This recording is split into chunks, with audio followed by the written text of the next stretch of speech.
Here we go, here we go, here we go. I know you boys and girls miss me real big. Yeah, you just miss me real big. Yeah, you cried every night. Yeah. What?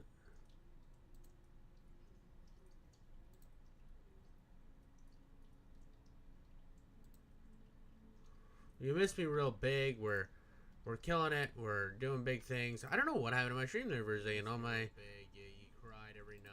There we go. There we go. Now I'm there. I'm here. We're queer. Let's get into it. So I got a couple of videos I want to go through, and then I want to play a little bit of video games. I don't want to be on. I can only be on until like 7, 8. No, like 8. I'm gonna be on for a couple hours. So we're gonna do some fun little videos. We're gonna talk about games that flopped or that are actually fantastic. Whoa, dude! Games that flopped but are actually fantastic. Oh my god! Put me in the butt, the right amount of butt juice. Juice my butt cheeks. And we're gonna see what games. Maybe there's some hidden classics here, some hidden gems that I haven't heard about, some things that really make my bricked up in the afternoon. Let's go. It can be tough to watch real gems failing from a financial point of view. This can oftentimes condemn the future of a potential franchise, sometimes even the studio's future. But flops aren't always doomed to perpetual failure. Sometimes all a game needs is a bit more time to find its audience and be recognized for what a masterpiece it is. I'm Josh. Welcome to Hotfix Gaming. Here are 10 examples of games that flopped but are actually great. 10. Enslaved, Odyssey to the West. Bro, enslaved, based. I'm based and I'm enslaved. Actually, that looks pretty fucking sick. I just wanted to make a slavery joke because I'm a horrible person or whatever, but this looks sick. Whatever that thing is, cool. On the same classic Chinese tale that inspired Black Myth Wukong, Enslaved adapts the story in an original way, bringing elements of this rich mythology into a post-apocalyptic future. Despite the great positive reviews it got, it failed to reach the audience it deserved. The story of Enslaved follows two protagonists who must unite in order to survive in a world devastated by war's machines. The narrative is quite moving as it explores the development of the relationship between the characters. I'm not gonna lie, this looks pretty fire, and it's not just because she has really nice tits, and I can see like the part that doesn't get as much sun peeking out, which is always a nice sign, boys and girls. And this guy's got some back muscles for you ladies out there. You ladies like them back muscles and the scars and stuff. Maybe I don't fucking know what women like. I just like pipe my wife down, and then she says, "Good job, Jeffrey." But I don't know, this is looking pretty good. I'm gonna have to look into some of these games and see what they're on. Which initially starts off tense, but evolves into something much deeper. Oh, dude, he looks like a fucking doofus. As the plot progresses. They knew exactly what they were doing. They knew exactly what they were fucking doing with her character design. They were like, give her nice tits, make her have a pretty face. Him, we're gonna make him look cool, I guess, but he kind of looks doofusy, but look how pretty she is. Gameplay does a great job of mixing action with exploration in some beautiful and vibrant environments. Even without the high sale numbers, Enslaved managed to establish itself as a cult title, praised for its unique approach to the classic journey to the West and how it creates a lasting emotional connection with its players. 9. Motorstorm Apocalypse. Yeah, no, that game looks cool. I'm gonna have to see if that one's on PC. I want to play it. I mean, it might be like a backwards compatible game on Xbox or something too. They have a weird ass fucking lineup of games that made it into that backwards compatibility world. A game developed by Evolution Studios and released for the PS3, Motorstorm Apocalypse is the 4th game in the series, and arguably the one that performed the worst commercially. However, there are a few reasons why this title just sold a little over 200,000 units. I fucking miss this style of racing game. We don't really get this anymore. We don't get the cool fucking Burnout, the wild concepts, over-the-top racing game. It's like fucking everything's Gran Turismo and Horizon, which fucking is boring, dude. Firstly, the game's advertising was cut due to the 2011 Japanese tsunami. Secondly, many reviewers felt that the events depicted in the game echoed real disasters too well, like variants of the track Boardwalk. The poor performance of the game actually caused game director Matt Southern to even fear for the future of Evolution Studios. Bro, Luckily, it just seems like fucking they got a whole tsunami of problems that came to at this game. It seems like it was fucked from the beginning. that wasn't the case, and the franchise went on to release the last installment of the series, MotorStorm RC. Despite all the financial troubles, MotorStorm as a franchise and Apocalypse in particular are beloved racing games by many players who are wondering to this day if Sony will ever make games like these. Wrong. Sony will not. Sony does not give a fuck about their old IPs. Sony only gives a fuck about what happened on the PS4. Anything that happened previous to the PS4 that wasn't The Last of Us, they don't really fucking care. You can take Killzone, you can take Resistance, you can take basically anything they fucking did, and they just don't care. They will let it sit and only be stream only on their console, and it's really fucking annoying. These ever again. 8. Mad Max. Mad Max is an open-world adventure game that was released a few months after the Mad Max Fury Road movie. But despite that, it isn't a direct adaptation. It takes a number of visual and thematic cues from the film, but it's otherwise an isolated story. The game did a stellar job of nailing the tone and atmosphere of this post-apocalyptic world. It really feels like it's being pulled out from the screen at times, with the sandy horizons turning from half. I have played a little bit of this game. So far, this is the only game I've played anything of, and I liked it okay. I really like the dude that sits on the back of the car, and it's like, me, I'm a goblin, I'm a fucking goblin. I eat women's testicles. Huh, those don't exist. They're called ovaries. But I don't really like the combat, because I think if I remember right, it was Batman-style combat, and I'm not the biggest fan. Hey, what's up, big buddy? What's up, dude? Dustman Games is in the house. But this game, I really like a lot of it, but I hate Arkham style combat. I think it's fucking shitty. I think it was the worst thing to replace the hack and slash combat, because that's how the industry goes. You get a game that comes out. It's like it's the big fucking cheese. Like God of War did it. Before God of War, there was something else, and then there was some other motherfucker that came out there and just really juiced some titties. And you had these games that was like, this is the thing, and then everybody copies that thing.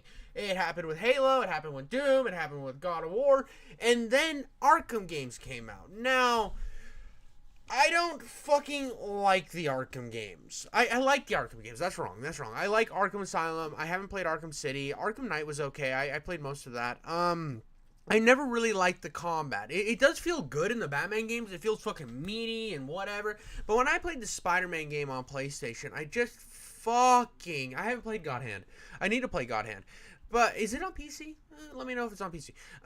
But I was playing I was playing that Spider-Man game that Insomniac released. That doesn't feel like Spider-Man combat. It never feels like good Spider-Man combat. It feels like shitty Batman combat in a Spider-Man game. But because the free-form combat from the fucking Batman games got so popular that we got Mad Max with Arkham combat, we got Spider-Man with Arkham combat, we got Lord of the Rings with Arkham combat, and it's like, dude, there's all these genres of games that I just don't enjoy. I find it to be the most tedious, spongy combat ever made. Whites to blood red, depending on the time of day. All as you burn rubber and blow up war boys on your adventures. It mixes together Arkham. It's easy emulated. I need to get into emulation. There's a game I really want to play on emulation. So there's this series. I'm getting on a tangent here, but there's a series called Hunter the Reckoning. Hunter the Reckoning was a Xbox original release title, and it also was a release title on the GameCube. So the GameCube and the Xbox got Hunter the Reckoning, alright? Well, then the sequel, Interplay was like, you know what's a good idea for a sequel? Let's put it on a console that the first game's not on. So then it was a PlayStation 2 exclusive. Why the fuck is a sequel to a game that's not on the PlayStation 2 now a PlayStation 2 exclusive, right? Well, then they decided, oh, well, we're going to make a third game. Well, we got a third game in mind. We want to make a third fucking entry. What do we do? We're going to make it an Xbox exclusive. So, you go fucking Xbox, GameCube, PlayStation 2, Xbox. Poor GameCube fans out there just never, all those Nintendo fans were like, what is the Hunter the Reckoning 2? What is it? No one knows. There's 4 of them? I don't think there's 4 of them. I think there's only 3 Hunter the Reckonings, isn't there? I think there's only 3.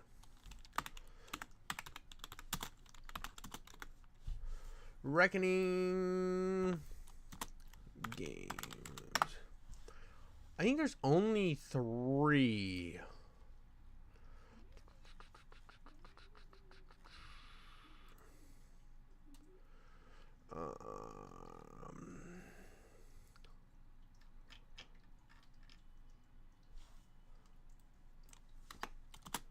Dude, why is this actually being the fucking bane of my existence? Gameplay, I don't care. Plot, blah blah blah. Development, overall release, GameCube, backwards compatibility, Xbox references. I made a video on that. Oh, well, I will watch your video. Matter of fact, let me do this.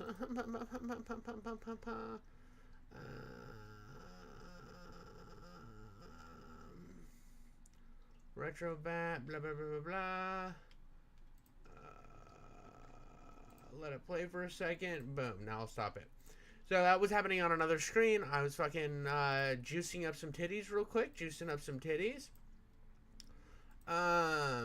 Yeah, but there's 3 games, and part of the trilogy just, well, and how, this is why Interplay shut down as a studio. It's like, they kept making fucking stupid decisions, like putting the trilogy of games, a trilogy of fucking games on 3 different consoles. Like, imagine being a huge fan on the GameCube, and this is why exclusivity is actually super anti-consumer, and I say this all the time. Which I know pisses off all the console fanboys in the world. They go home, my plastic box is so nice, my plastic box is so nice. And what's really happening is they're sucking off a corporation, and they're not realizing that they're getting fucked in the ass without a reach around. Like, why would you do that to yourself? It's just so sad. Huh. Oh, and hello, Seymour. I am gonna check out your emulation video. But it's just so irritating to me personally that people are so okay with exclusivity when you see the type of moves that a lot of these companies have, where they'll make a series exclusive when it previously wasn't, and then you see things like what Interplay was doing, which is why they closed. It's just like they were trying to jump on and get those extra sales from just making a game exclusive, and it's stupid. Inspired melee combat, excellent vehicle traversal, and a rewarding gameplay loop where you are constantly cementing Max's grip on the wasteland. However, in retrospective, the game was doomed from the start. Not only did it release months after the movie, when the Mad Max hype was kinda dead. Console should honestly be for local co-op games only.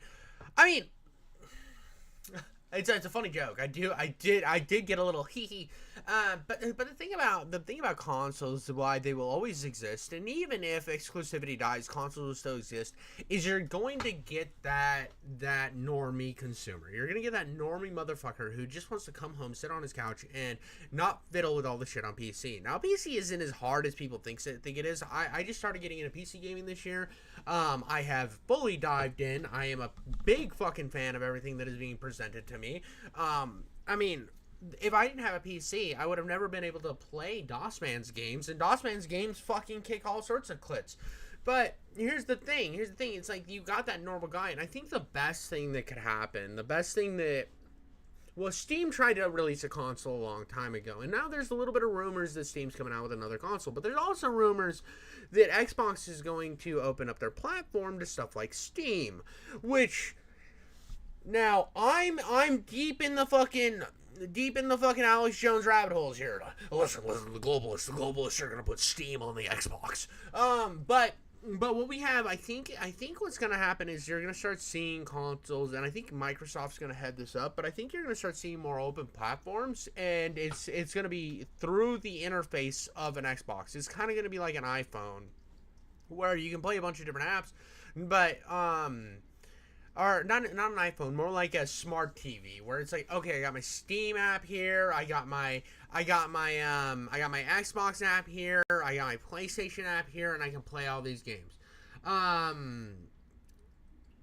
yeah, and I don't think the Steam, and see, I think a move like so if Microsoft or PlayStation, but PlayStation would never do something like this. The Japanese are fucking weird with that shit. But if Microsoft were able to do something like that and really open up the platform, the Steam Deck would be an accompany piece to Game Pass, which it already is. You can already get my Game Pass on the Steam Deck, and that's the wonderful thing about. And I'm glazing Xbox a little hard when they do deserve criticism, because I think the hardest thing that Xbox has had a problem with is they try to maintain their image, so they force games like Postal and some of these edgier games that aren't allowed on the console.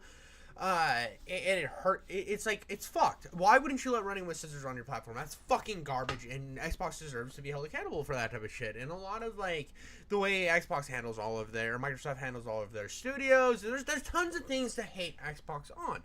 But I think if they took the approach that we are a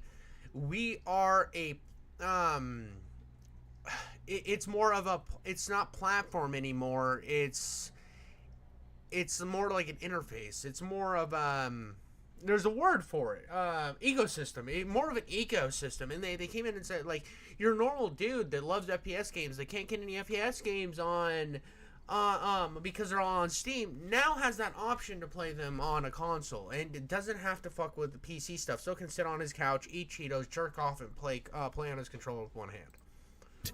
But it also launched on the same day as one of the most anticipated open-world games of the generation, Metal Gear Solid 5: The Phantom Pain.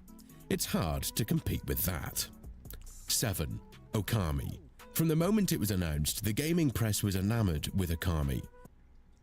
I've never played Okami either, but that was a game that looked interesting. I don't play a lot of games that aren't FPS games. I know it's an issue. Oh, this is another Kingdom Come Deliverance 2. I got a buddy that's fucking obsessed with those games. He just, the like, woodcut, watercolor style was unlike anything else that had come before.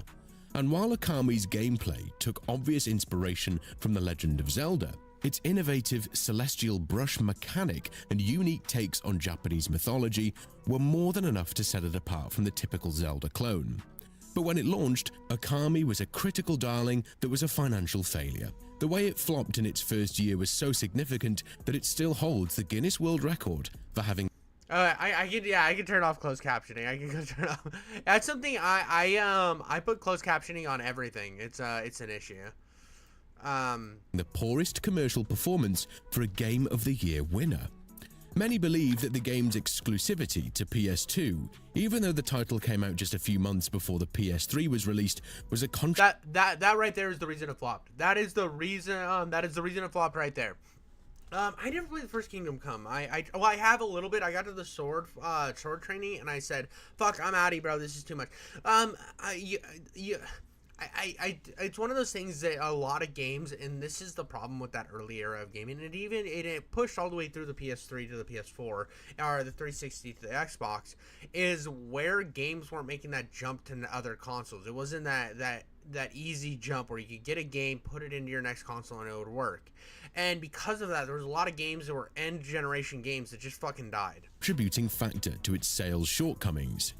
The game has since gained some financial success with ports and remasters on PC and various console generations. My chat's fucking popping right now, dude. This is amazing. Its cult classic status is undeniable thanks to its stunning Sumie-style, gorgeous soundtrack and wonderful storytelling. 6. Alien. Well, and the problem that PlayStation had is the first PS3 wouldn't play PS2 games, and that's fucked, dude. That was fucked because Sony's always had this weird thing where it was like they believed in generations, right? They believed in these generations, so you'd follow the bouncing balls to the generation, but that meant that all these other bouncing balls were left in the fucking dust. And when you do that, you're not only hurting game developers that really work hard on their shit, but you're also hurting, like, yourself. It's kind of sad. In Isolation. Praised as one of the most terrifying games out there, Alien Isolation was loved by players and sold over 2 million copies. Dude, IGN shit on this game so fucking hard. IGN basically took their nutsack out, sat it on Alien Isolation's head, dragged it across the fucking, like, it just put his ball slop on its fucking, everybody's face. It was just like, yeah, fuck you, Alien Isolation. Go fuck yourself. And, like, there was a lot of people that shit on this game unfairly in the media, and this is one of my biggest problems with the gaming media in general, because the gaming media like, you'll notice that, like, they'll suck off these big game industries, and they will make article after article after article after article about, well, it's not the game's fault it failed, it's the gamers that are the problem, or it's this that's the problem. The game's actually a masterpiece. Close your fucking lying eyes, because this game's a fucking giggity schmoodle super beat. And I watched it happen with Immortals of Avion, and I fucking hate that game. I watched, like, all these media outlets, like, talk about how Immortals of Avion failed only because it was trying to be a story-based FPS game in 2024, and I'm like, or 2023, and I'm like, the fuck you mean? RoboCop came out that year, and it was that studio's best-selling game of all time. Best-selling game of all time. DOS Man is out there making games, and I think he's successful. He's like an indie fucking gem darling. I feel like every time DOS Man drops a game, you got Zimblaski and all these other people talking about his games, and we're in a boomer shooter renaissance. But the single player first person game isn't marketable anymore. It isn't profitable anymore, and yet the indie market for FPS games is better now than it's ever been before. And you're telling me that's the reason Immortals of Avion failed? And that's the problem that we have with gaming media, is they don't understand gaming. They are AAA slodge idiots that went to school hoping that they would be journalists in some war-torn country, but instead are talking about video games they give half a fuck about. In its first year alone. Despite this success, Sega considered it underperforming and expected it to sell more. Some people say that Sega simply held too high of an expectation. I never played this game, by the way. It wasn't my type of game. It's never going to be my type of game. But yeah, it had zero identity. Immortals of Avion was just fucking, their big turn in that game, I've said this a million times, was that they had this big underlining story of racism, but instead of actually talking about the nuances of racism or how it affected this world, they sat there and make sarcastic jokes all the time and then lectured you. It's like, well, what's your fucking messaging, dog? What's your messaging? If you want this to be a dark fantasy with a world that's, like this horrid world that has the underbellies of some seedy fucking racism going on, then let me see it. Don't be afraid. Fucking take that gnarly fucking edge and put it in my face. Let me feel uncomfortable about it. Don't sit here and make jokes, like, oh, really? Oh gosh, he's one of the bad ones throughout the whole game, and then just throw some serious shit in my face and expect me to care and then lecture me for 20 minutes. Gamers were buying Fallout 4 at the time, and horror games generally don't do as well as other AAA releases. There were rumors spreading that another Alien game was in the works, but nothing came of them, except for a mobile game, Alien Blackout. The game is a masterpiece of immersion that spawned from its existence. I'm skipping ahead because prior to the success. I'm skipping ahead because I already know everybody talked about Alien Isolation. Alien Isolation is a game that is glazed. It became a success. I feel like Alien Isolation has became a success in its own right. Number 5, Splinter Cell Blacklist. Dude, yes. Elder Scrolls covered racism better. Fucking Dark Souls covered racism better, and like, I don't even know if Dark Souls covered racism, but if they did, it was covered fucking better. Everything covered racism better than Immortals of fucking Avion. AAA does only one genre better than third-person fighters. Not, but Sifu. Sifu was indie. I think that there needs a. I think the problem with AAA right now is a lot of people don't. I think if more games would like fuck around and try to make more God of War likes and try to harken back to that time period, I think we'd have more cool games. But right now, people are defaulting to the AAA for third-person games. You're right there, but we are seeing some cool third-person shooters that are coming out. Like, I mean, what was that game that I need to get it on PC because I liked it on console, but I would rather play it on PC. You have to let me know, it was like the Vampire Max Payne game, and I really liked that game, but we're starting to see some cool third-person games coming out with that retro art style. Prior to the success of Assassin's Creed and Just Dance, fighters are always gonna, but the fighting genre doesn't have the same problems because the fighting genre has a lot of competition. The fighting genre has so much fucking competition that they have to drop peak or their game fucking dies. Tom Clancy's games were arguably Ubisoft's biggest hits. Rainbow Six revolutionized close-quarters tactical squad shooters with its relentless difficulty and necessity. Okay, I'm gonna go on another rant. El Paso, thank you, El Paso. I'm gonna go on a fucking rant about Rainbow Six Siege right now. This fucker's talking about Rainbow Six, and yes, the Rainbow Six games did revolutionize, like, tactics and stuff in games. Rainbow Six Siege is a fucking spit cum shot on Tom Clancy's grave. And here's why. Since the moment that game released, this is why. Yes, it has the tactical output that you would find in a Tom Clancy book, but it has none of the narrative. So Tom Clancy had to use the write-off and sign off on every single game's narrative. Even if he didn't write the game's narrative, he had to write off on it saying that he approved of it. And before he died, every single Tom Clancy game that came out, you knew was going to have a pretty fucking good story, because Tom Clancy was a part of it. Splinter Cell is one of the greatest series ever put to video games. Pandora's Tomorrow, Splinter Cell 1, the one that came after Splinter Cell, Pandora's Tomorrow. I can't remember. I didn't play that one. I know Pandora's Tomorrow is like a controversial one, but I fucking love that game, and I think its hard style held up the best. But I love the story in those games, because you can go play a game like Metal Gear Solid, right? Metal Gear Solid's very similar to Splinter Cell, and it has that fucking Japanese Kojima jizz over everything. He is gaping his asshole over that entire thing. It's got inspiration from here, it's got inspiration from there, and it's very over the top. But you play Splinter Cell, you actually feel like, don't get me wrong, you feel like that in Metal Gear Solid, but there's something different about Splinter Cell to me, where it's more tactical, more fucking perfect. It's just brilliant. You are the best spy in the world. You are. It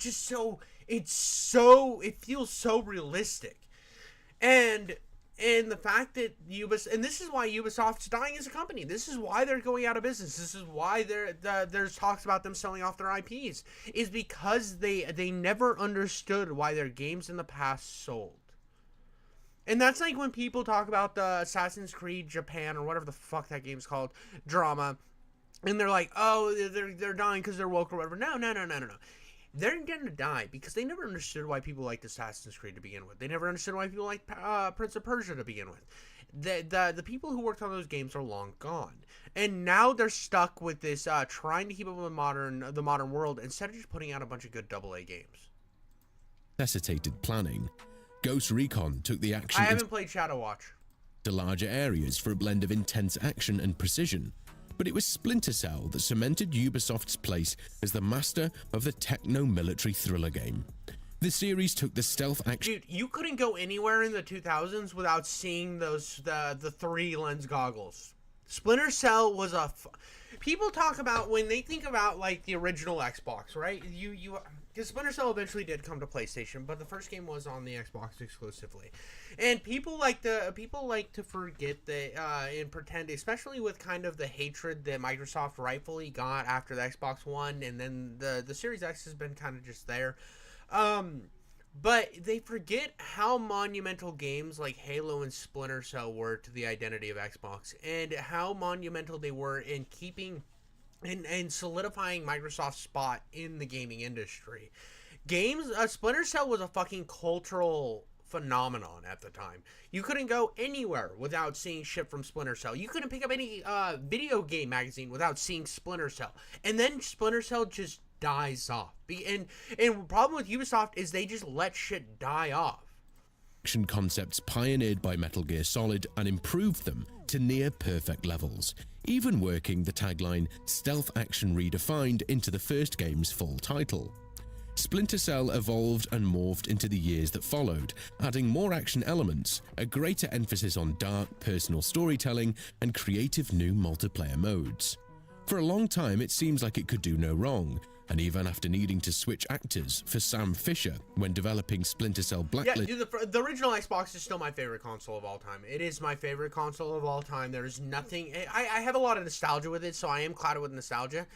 But the release lineup for the original Xbox was so fucking good, and it did so much in terms of innovation in the industry that I think a lot of people forget that's why. Because people like to downplay the fact that Microsoft made it into the gaming industry. Well, they were a multi-billion-dollar company at the time. They had way more money than everybody else, and I was like, that doesn't matter. Apple failed, Panasonic failed, and these were all giants of the industry, and they all fucking floundered themselves to death. But Microsoft went in and they made something impressive.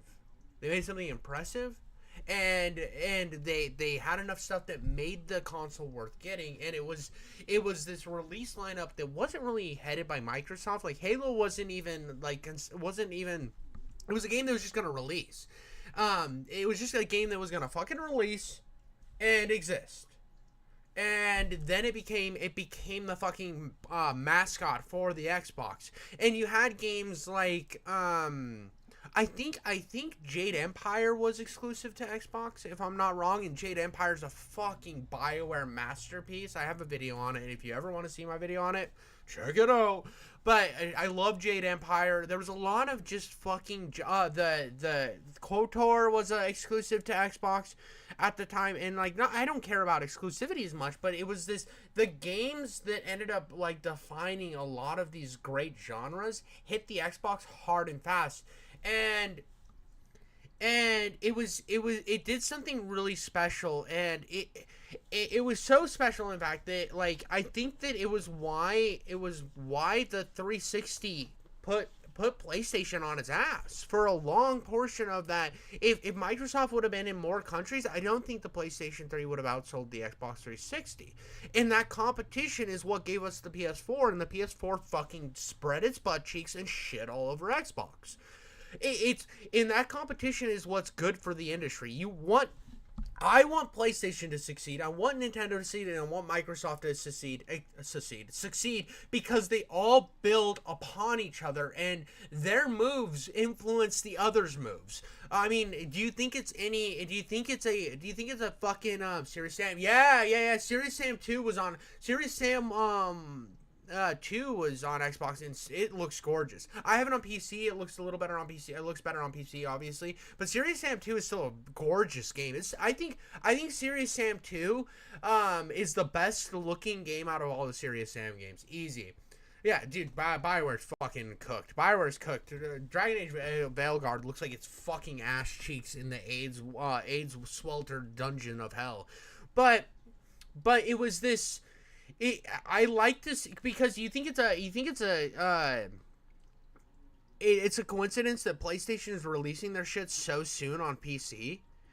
They saw that Xbox was making. I haven't played Razor's Hell.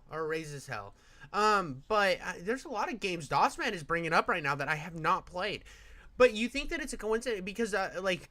People talk about like, oh, Microsoft's dying, Xbox is dying, blah, blah, blah, blah, blah. It's a thing that is constantly reiterated, and it's been reiterated ever since they put that first Remedy game, whatever that Remedy game was, the one with like, they all have time bullshit. Everything Remedy does has like time warping bullshit, but it was the dude, the one with the dude from The Hobbit. And that game's really fun. The fucking live action shit they did was garbage though. But they released that day and date on PC, and there's this thing that a lot of people like to talk like Microsoft's in a plummeting state. But if you look at their sales, they're doing actually pretty good, and it's because they have fallback points now. They have fallback points, and that's cool. That's fucking cool. I love that, and I love that PlayStation's doing it now because they released the game because they saw Xbox was making money, and they're like, oh fuck, we can make money too, and now more people get to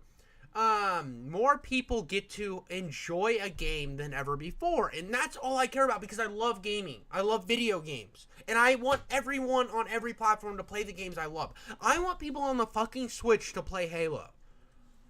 What? Let's make fucking Halo 1 Switch port, baby. Let's do it. Phil Spencer, you need to bring your soggy bottom. I want you to scratch your bottom along the floor like a sweet doggy over to my stream, and you need to make a Switch port of Halo so I can play Halo on the go. I could get a Steam Deck, but I already have a Switch, so I can beg for ports if I want to. This new studio, Ubisoft Toronto, delivered a slick mix. I don't think, Seymour, I do not think that, I know chat's on a screen, so I'm just kind of like schizo rambling to myself, but I don't think Xbox is ever going to do away with the console. I think what they are going to do is they're going to make it a more of an open platform and have it like a smart TV. Of traditional stealth and deadly action. However, Blacklist didn't achieve the commercial. But yes, releases a game, then remasters it 6 months later, and then remakes it a year later. Exactly, that's my problem. If they're not remaking any of the games that I fucking want them to remake, why aren't you remaking the fucking Resistance series? Why aren't you remaking the Killzone series? These are games that were like huge for you at your time period. They were PS3 darlings, and you're letting them die in obscurity? The whole PS3 library is dying in fucking obscurity because you don't care. Remaster the games that you don't already have on the console. Commercial success it deserved.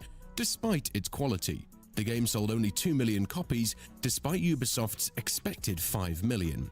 And since then, there hasn't been another Splinter Cell game. There are rumors of a remake. Yes, remaster Jak and Daxter. Well, I fuck Jak and Daxter. Jak and Daxter is fucking booty chicks. We already have Crash Bandicoot on modern consoles, remastered, remade, beautiful. And Jak and Daxter is just fucking Crash Bandicoot over again. Jak 2 on the other hand needs a fucking remaster because Jak 2 fucking rocks. What they should do is they should release like Crash Bandicoot did, a Jak and Daxter collection with all of them remastered, and then they could also and then I did all that amping, and then I forgot the name of the game. It's the one with the little fox, the little raccoon that's the spy. What the fuck is the game? What's the raccoon spy game? God damn it! Raccoon spy game. I want those back. I want those games back. I fucking love those games. I want them, and I want a collection where it's Sly Cooper. I want a Sly Cooper collection. Like, why aren't they making these collections? They have the IPs. They have the people to do it. Thank you, Mike. Thank you. I want a Sly Cooper collection. Why the fuck are you doing this, PlayStation? OG God of War trilogy would be nice. Fuck the modern God of War games. I thought I liked God of War 2018, and there is still part of me that kind of likes God of War 18, but it is a step back. It is a step back in terms of what? God of War used to be this over-the-top action experience that didn't give a fuck. And as much as I don't like David Jaffe in the 2000s, 90s, and 2000s didn't give a fuck. He was cutting his teeth on an edge, baby. And that's what the God of War games were. Yeah, they're already made on PS3, which you can't play on modern consoles. Like, in the PS3, like, that's...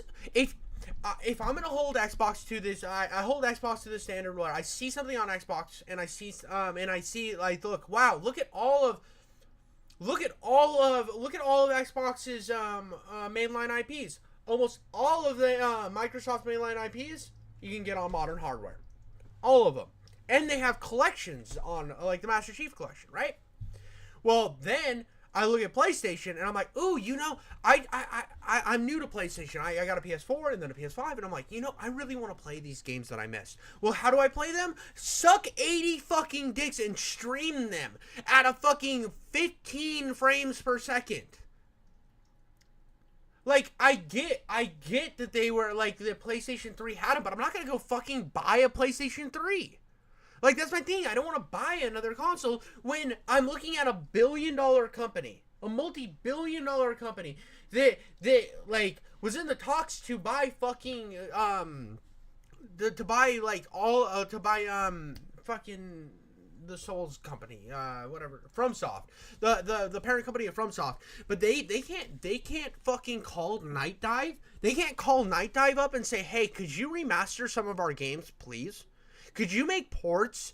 Yeah, but I don't want to buy a PlayStation 3. That's the problem. I already have like 7 consoles. So I'm just cluttering up my house and cluttering up all this stuff. like, I get that I could go in and put all this work to do extra, but it's like I already have all this other stuff.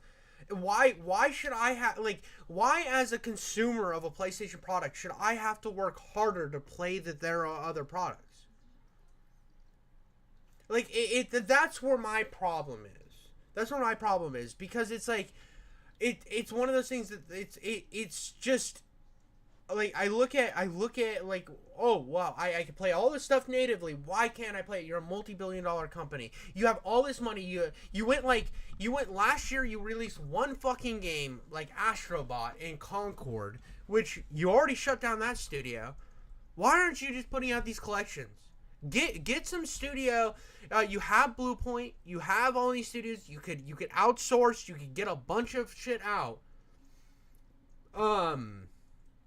And the Yellow Light of Death, I haven't heard of that. I didn't realize PlayStation had something like the Red Ring, but it's one of those things that it's like I have thought back and forth, because PS3 would be the console. If I was gonna get a PlayStation, I wouldn't get a PS2. I'd get the PS3. They could play the PS2 games. And I know that sounds really fucking you're sitting from like a place of privilege, but I think that they need to be held to a higher account, because it's like, why I'm looking at it, I don't understand what PlayStation's doing right now. Like, there's so much fucking money sitting on the table right there ready to be grabbed, and we're gonna remake fucking Last of Us again. Fuck off, dude. Fuck off. Like, it's so stupid when The Last of Us 2 got remade, and Uncharted 1 plays kind of like shit. Why not remake Uncharted 1? Like, I loved the Uncharted collection. I do. I think it's cool. But Uncharted 1 is fucking rough. Why not remake it? Why not remake the games that are actually fucking old and test the waters? Early PS3s had the... Oh, okay.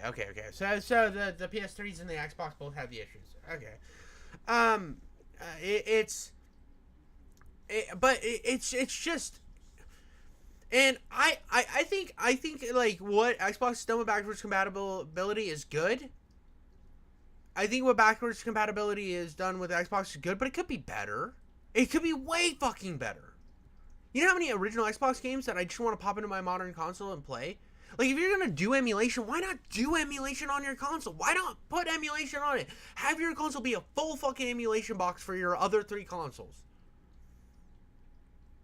Like, if fucking mad lads on the internet can get it done, if fucking like people no-lifers can get it done for free, if they can get it done for free, why the fuck can't a billion-dollar company do it? But no new titles announced. It drives me up a wall. It drives me up a fucking wall. Like, if Xbox were to do that shit, like if Xbox came out right now and said, oh, okay, so it's okay, thermopacks underneath. Oh, we're getting some like deep dive on this PlayStation in chat right now. Number 4, Titanfall 2. An FPS game that offers a great multiplayer shooting experience, as well as a gripping... Titanfall 2 is like a super, super loved game in the world. I need to play this. I really need to play Titanfall 2. ...single-player campaign that is guaranteed to keep you hooked from start to finish. I fucking hated this game. I skipped Titanfall 2 because it's a game that I want to play. Everybody knows that it's a good game. But this game I fucking hated. I hated this game. I'm not a big fan of Insomniac. I like the Ratchet and Clank games, but I hated this game. Sharp humor and gameplay that encouraged constant mobility. The unique traversal mechanic of Sunset. The traversal mechanic is the only good part of this game. Every fucking character I wanted to hit with a spiked glove. A spiked glove of death in this game. I fucking hated every interaction with every character, and it's the same problem I have with Spider-Man 2. Every time I interact with any of the NPCs, I just fucking hate them. Insomniac is one of the worst studios in writing style. They suck. Overdrive, combined with an arsenal of over-the-top weapons, makes the experience incredibly fun and distinct from other open-world games. Although it didn't achieve the commercial success expected, This is one of those games that over time has gained recognition for its innovation and bold approach. I mean, and I agree. It had a lot of cool, like, the thing that sucks about Sunset Overdrive is the Resistance was so fucking sick. Yeah, dude, Resistance, I played a part of Resistance 3 on the PlayStation Premium bullshit sandwich program through streaming, and it's fun. It just runs at choppy frame rate, so you'll be running 60 at a time, and then you'll drop down to 30, and then drop down to 5, and then bounce it back up to 60, and it's hard to play an FPS game with that bad of... And you make FPS games, DOSman, so you understand. If you released a game that had a frame rate that bad, you would be ashamed of it. And it's hard to play something that's in that rough a state, and it's just like... But what I was going to say about this game is it was stylistically amazing. The traversal was amazing. Just the fucking characters sucked. It offers something few games can. Pure, unfiltered fun blended with a carefree attitude that makes it unforgettable for those who experience it. Dude, okay, before I get into this next one, because I'm kind of skipping through this video now because I've been on it a very long time. I do want to kind of highlight, I haven't played Psychonauts 1, but I have a buddy who is a huge platformer fan, massive platformer fan. Some of his favorite games are like Sackboy, Astrobot, all the Mario games. He's huge into Mario, but one of his favorite games of all time was Psychonauts. And I have really good internet connection, but even so, people who complain about the cloud gaming through Microsoft, and they're like, oh, it's bad, and then they're like, well, PlayStation's better. I'm like, that is a dumb argument because they both use the same streaming service. PlayStation literally contracts Microsoft's streaming service. So PlayStation's literally a Microsoft customer. In the fact that their streaming, the streaming they use is Microsoft streaming, and it's okay. It works decent enough, but like it's not something I'm in love with. Like, I play stuff on cloud gaming. I like, the only time I like streaming is I have a Backbone controller and I put it on my phone and I stream games on my phone sometimes that way. While I'm watching, like, fucking anime or some shit. And that's okay. It works okay. It's not great. Fallen Man is really good, great too. I haven't played, DOSman is just coming in with all these fucking games I've never heard of. DOSman, you need to, like, message me these games and I'll look into them.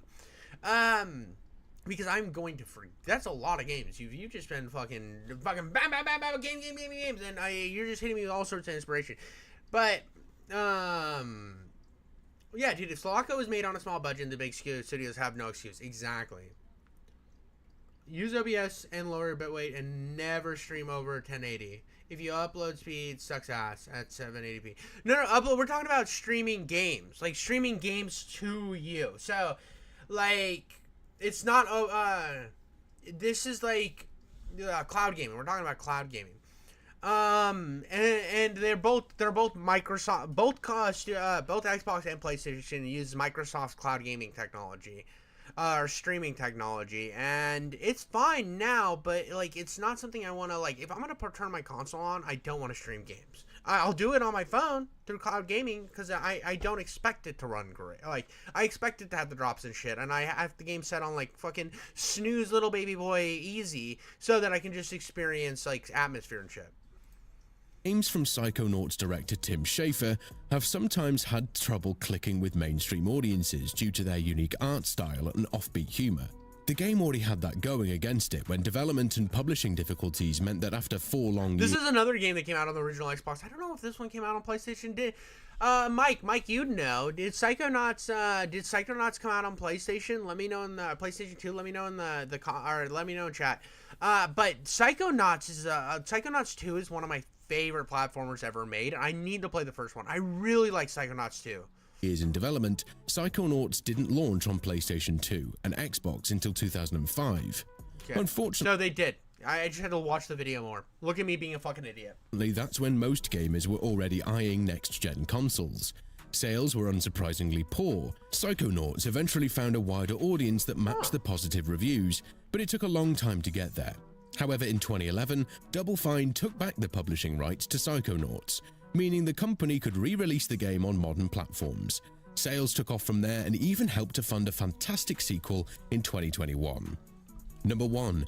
So, these last 2 games I've actually played. I played Psychonauts 2. Psychonauts 2 is fucking one of my favorite platformers ever made. It is fucking amazing. If you do not own Psychonauts 2, go get it. It's so much fun. Or if you have Game Pass, play it on Game Pass. Please, please, please, please play it. I can't ask you enough to play Psychonauts 2. It is a wonderful, wonderful experience. It is one of the most interesting, odd games ever made. And I'm actually going to finish this guy's fucking video for him. Guardians of the Galaxy is one of the most slept-on games of all time. Now, I know why this game failed. So, previous to this game coming out, Square Enix released a little game called Marvel's The Avengers. Now, if you don't know anything about Marvel's The Avengers, it was supposed to be a live service title where it was kind of a hack-and-slashy superhero game. It sucked. Nobody liked it. It was fucking lifeless. It was soulless. It was kind of like really leaning on the movie characters. There was nothing about it that was interesting. It sucked balls. It was sad, big, dumb, fucking sucked. It was also like, it had weird choices. Like, in Square Enix was making weird choices, like releasing characters exclusive to certain consoles, and just trying to buy anything that would get them attention for the game, and nothing was working because the game fucking sucked. It was lifeless. It was shit.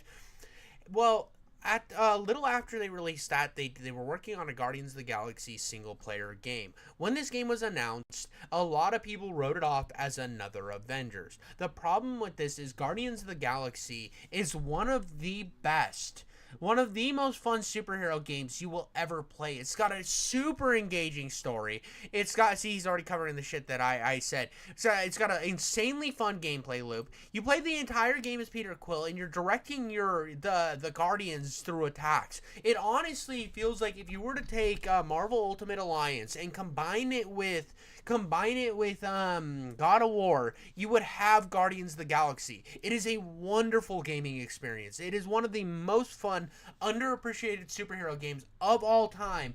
And it's sad that it sits in this world of obscurity where it didn't sell well because Square Enix did their shitty fucking Marvel Avengers game. Because I think that this game would have been a hit if they would have put a little bit more effort into marketing, because they didn't market this game for shit.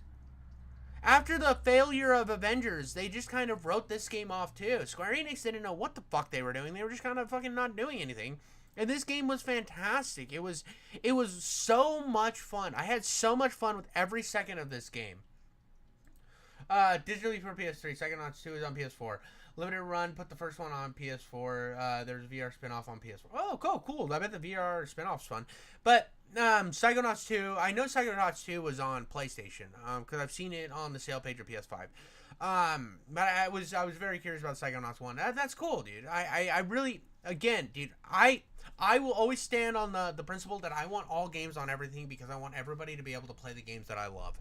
It's just something how I've always thought. It's something that when I remember going to school and me and my friends were all talking about Halo, and there was that one kid that was like, I have a PlayStation, and it's like, and we would be like, God, I wish Halo was on that, so you could so we could include him in the conversation. And he had games that he would tell us about that were on PlayStation, that were on Xbox. But I just remember as a kid too thinking, why is this way? Why is this way? It's so dumb. It's just such a bad model. It's so anti-consumer, and we've tricked, and because it's been around and been this way for so long, since basically the beginning of the video game industry, that people have kind of convinced themselves that it isn't anti-consumer, and it sucks. But yeah, Guardians of the Galaxy was great. This video is pretty good. This is very Watch Mojo-y. Hotfix Gaming, small channel, but I feel like he has the ability to become like this channel really reminds me a lot of Game Ranks or Watch Mojo, and I think he did a really good job with his editing and everything, especially for a channel that only has 2,000 subs. I mean, that's like this video is fucking amazing. I think well, I mean, this is his biggest video probably. Yeah, it's his biggest video. Top 10 franchises with no bad games. See, that's a good, like, this guy has a lot of potential. Go check him out. Fucking Hotfix Gaming. Yeah, dude, Limited Run is fucking ass, dude. Fucking ass. dude, I am super pro digital. If I've been even more pro digital since I found out what GOG was. GOG is one of the, which I don't know if DOSman's still in chat. I'm kind of curious why they don't release their games on GOG. But here we go. This is a quick one. This is a quick and easy one. And then I think I'm going to play some games. Well, I got one other video. I think I'm going to play some games. But this is Disney removes transgender character from Diesel Patches. Now, I'm not sure about any of this drama. I'm kind of curious. Diesel Patches is funny. So, we're going to go on a little run here. Today, we're going to take a look at Disney because, when you believe it, they did something controversial. Did the company tell another grieving family they can't display Spider-Man on their deceased child's grave? What? Bro!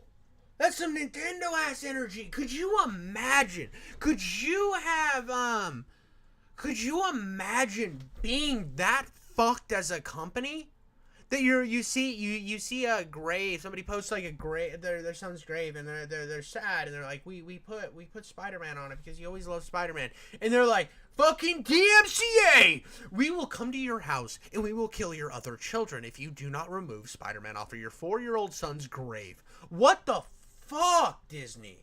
Because that's an act of copyright infringement. Did the company once again use its streaming services terms and conditions to brush off a man dying from an allergic reaction at Disney World? Actually, it is related to neither of those things. Disney's latest repeat of fucking up is a lot less serious, but still an eyesore pattern we're all too familiar with. They are once again removing everything and everyone that isn't straight to appeal to the CCP while preaching about rainbows. Another instance of Disney having its cake and eating it too. Another strive to... This is one of the funniest things that Disney's been doing for a long time. And I remember thinking it was kind of wild when they were filming Mulan. They were like next to internment camps in China. And they were like, yeah, no, it's kind of cool. They just kind of kept those people away from us. And we just said, oh, look at them with their internment camps. That's pretty based. Let's go China. And I was like, bro, you guys are just fucking nonchalantly like... cool about internment camps? What timeline am I in, dude? And I love that you look at like Black Panthers. Like if you were to look up Black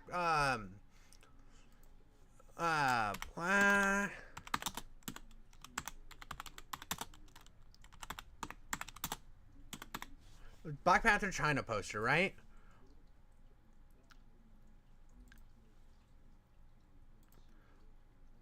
This is the Chinese Black Panther poster. Because the Chinese are so fucking racist. Literally a character that is like, was made to embody Africa. They put a mask over him because they wanted to sell fucking movies in China. Like, and then they're gonna, but don't worry, they'll fucking change their logo on Twitter when it's like Black History Month or Gay Pride Month. But in China, they don't change shit, bro. Appeal to both sides of the aisle, only to end up pissing everybody off. Obviously, at the end of the day, Disney is a company, and their primary objective is to make as much money as possible. If the company believed turning Goofy into a bisexual pregnant single mom would actually cash in a large profit, they would shamelessly make that alteration in a heartbeat. But what exactly did Disney do? Well, apparently they removed a transgender storyline from an upcoming Pixar streaming series called Win or Lose. The character will remain on the show, but references to the character's gender identity have been taken out. This all stems from a state. What the fuck? Why are we worried about gender identity in a kid show though?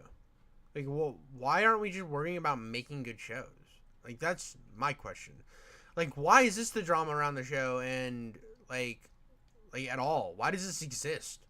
Last time, like, when I was fucking watching Toy Story, I was like, I wonder if Buzz Lightyear likes dudes. Never, dude. It was like, oh, toys. Like, Statement from the CEO of Disney, who shared his reasoning for altering the dialogue by claiming, "When it comes to animated content for a younger audience, we recognize that many parents would prefer to discuss certain subjects with their children on their own." Yeah, dude. I would, like, it's something that scares me. Now, I have no problem with the trans communities. I have no problem with gay communities. I have no problem with, like obviously, my wife's, like, half Arab. My daughter's a quarter Arab. Like I have no problems with any of this, like any of that. But like when it comes to like it being lectured, I don't want to have that conversation with my fucking when my kid's a toddler and she asked me like, Dad, what is trans? And I'm like, I haven't even had the birds and bees with you yet, sweetie. I don't. Why am I having this conversation at fucking 6? It sucks that media is now doing this thing that like it's putting parents in a really fucking awkward conversation. Own terms and timeline. Yeah, I'm gonna be real. This is probably for the best. Like, even if a diverse cast of characters is your primary objective, Disney would find a way to fuck it up. For example, the Proud Family is massively disliked because the show relies on audience members who already agree with their messages and morals. That's why you get preachy nonsense such as, "This country was built on slavery, which means..." Oh god. But it all started in 2020, and here comes Sweet Baby Inc. ruin everything in video games. Well, I mean, I think it's swinging back in the other direction. We can see that right here. And what's happening? What's happening right now, and what we're seeing right now in the gaming industry, is because they were living in these little echo chambers and seeing what was online, they then made a bunch of hard course corrections and just assumed that everybody thought the same as them. And so they kind of put all this shit out there, and then none of it sold. Nobody wanted to watch it because nobody likes being condescended to, and it all fucking failed. Slaves built this country. or cringeworthy dialogue you'd never ever hear a real human being ever say, like, "Do something with your white privilege." or whenever Disney makes gay What characters- sucks too is the Proud Family used to be a show I really liked as a kid, and when it came back, I was kind of excited to see it, and it was fucking ass. Whoever, like, you could tell whoever wrote it was really hurting their feelings about everything that is like matters on Twitter but doesn't matter in the real world, and you're watching and you're like, why? Like, this would be fine if it was an adult animation, because these are all themes and shit that matter for, like if this was, like, a show that was, like aired next to fucking Family Guy or some shit, sure, dude. If it's, like, Fox mid-afternoon slop with adult animation, sure, dude. I don't care. Do whatever you want. But, like, all you're gonna do is confuse a bunch of kids. Like, that's all you're doing. They just want to laugh. They just want to have fun, laugh, and, like...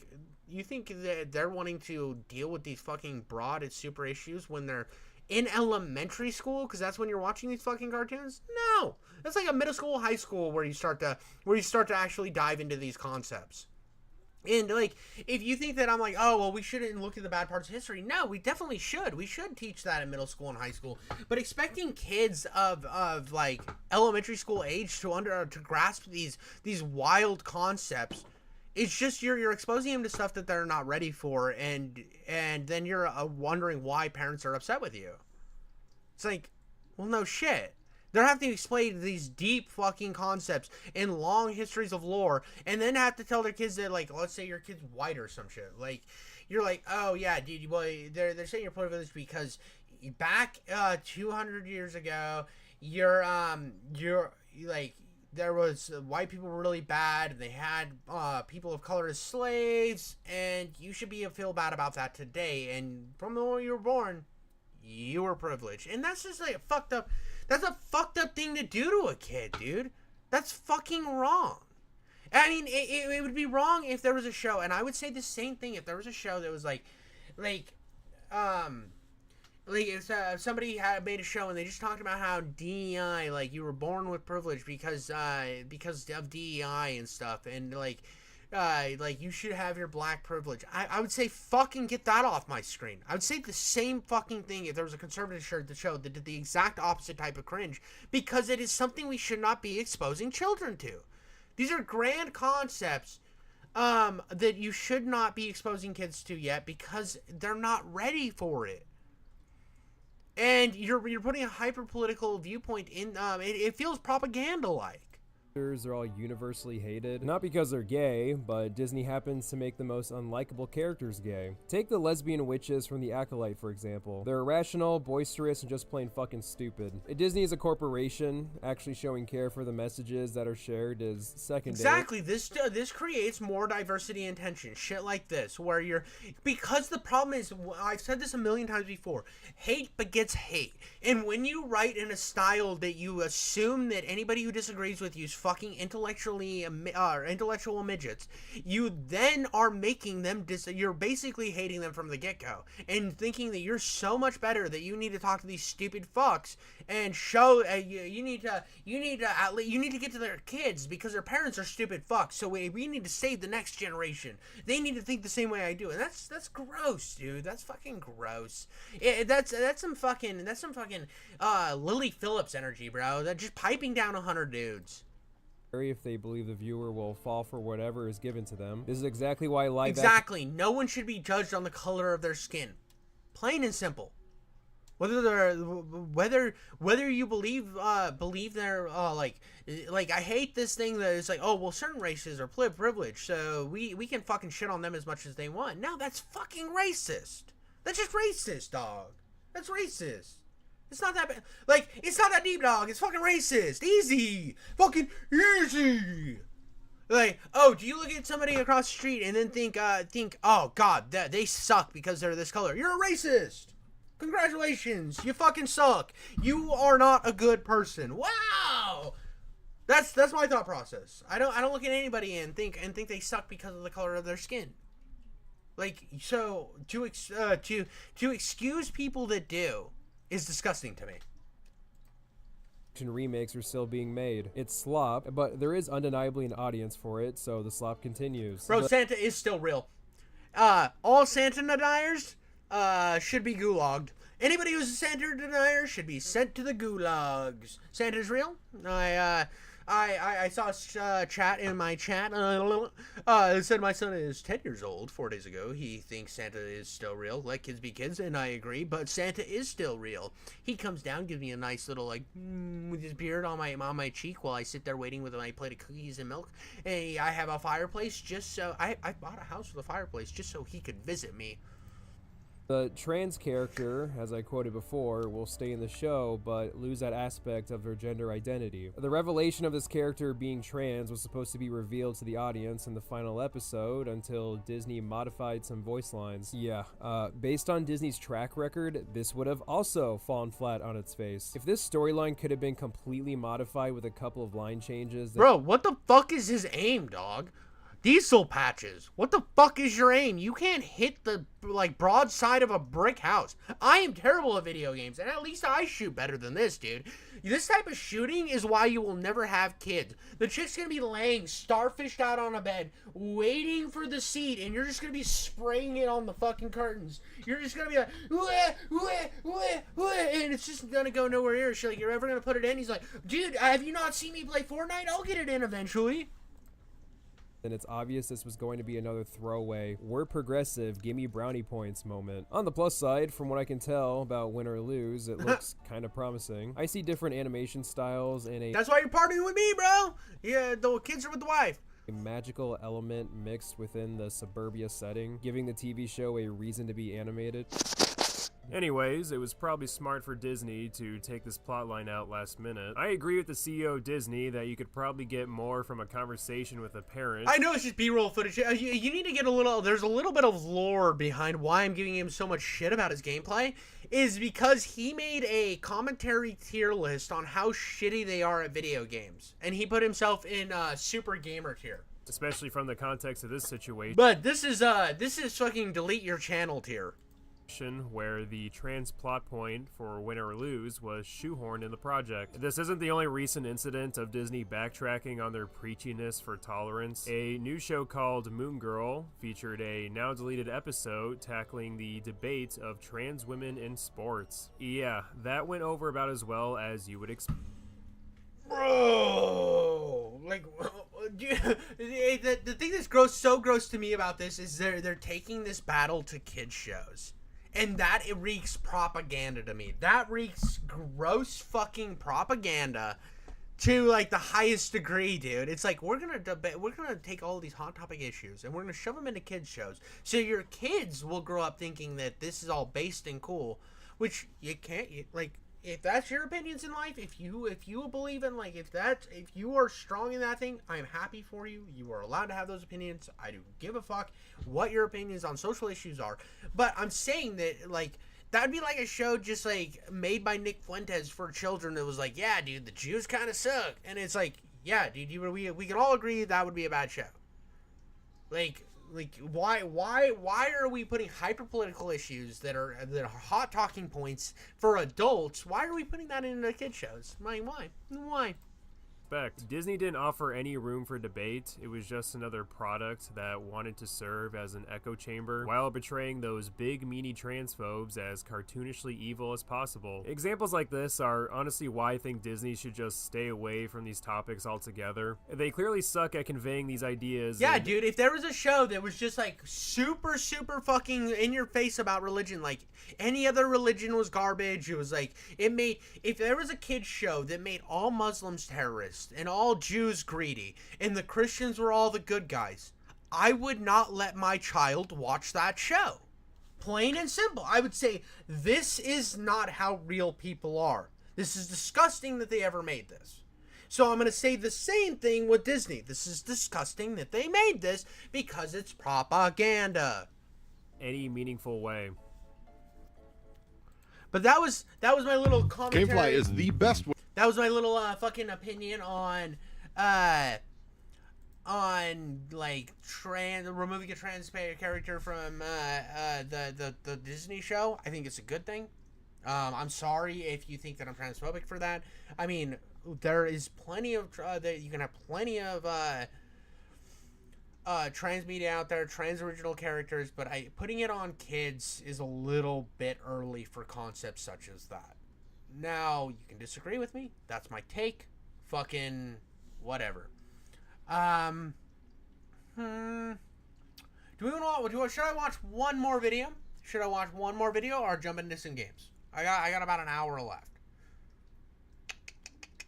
I got chat rolling right now. Let me know. Games or we watch Why Berserk Can't Get a True Anime.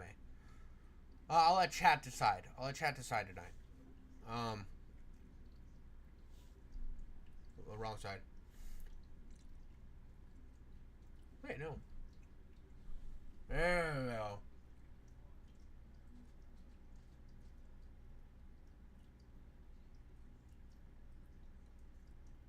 Wait. I see people ask about Path of Exile. Am I any play of Path of Exile? I have not played Path of Exile, but am I playing games or am I watching one more video? Well, these are the questions. These are the questions you need to ask yourself there, lad. You can't handle the truth. You sit up there on your wall. What's going on?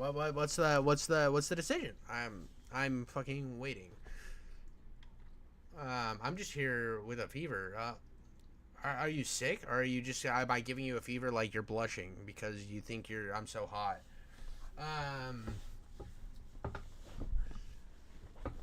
Dude, I mean, I know Path of Exile is free, and I kind of want to play it, but I also am not like the biggest Diablo. I like Diablo 4 a lot, but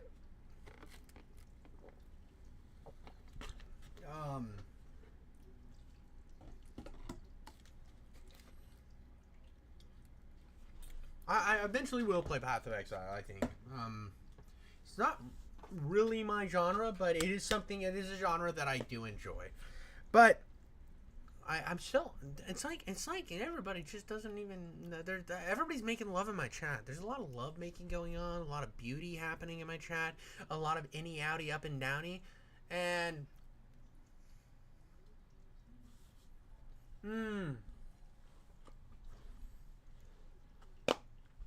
been sick for a couple days. Well, I hope you get better, Mike. I mean, what is that even a question, DSP's wife? Is that even a question when one starts with a 1 and the other starts with a 2? Lock up Lawyer Fryer? Who the look up Laura? Okay. Is this gonna get me in trouble?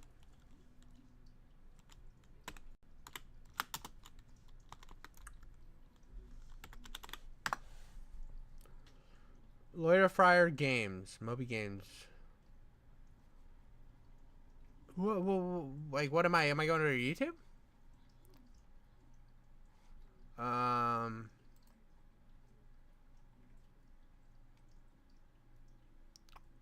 Channel where I talk about entertainment, production, and I can watch her. I'll watch her. I'll watch her new video. We can do that. We can do that. I am down to watch a Laura Fryer video. I don't know who the fuck this lady is. I don't know who she is. So.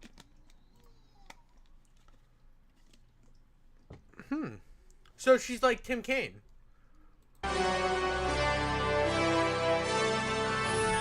When I started playing video games, it was a fun pastime where you connected with family and friends. Game developers were passionate.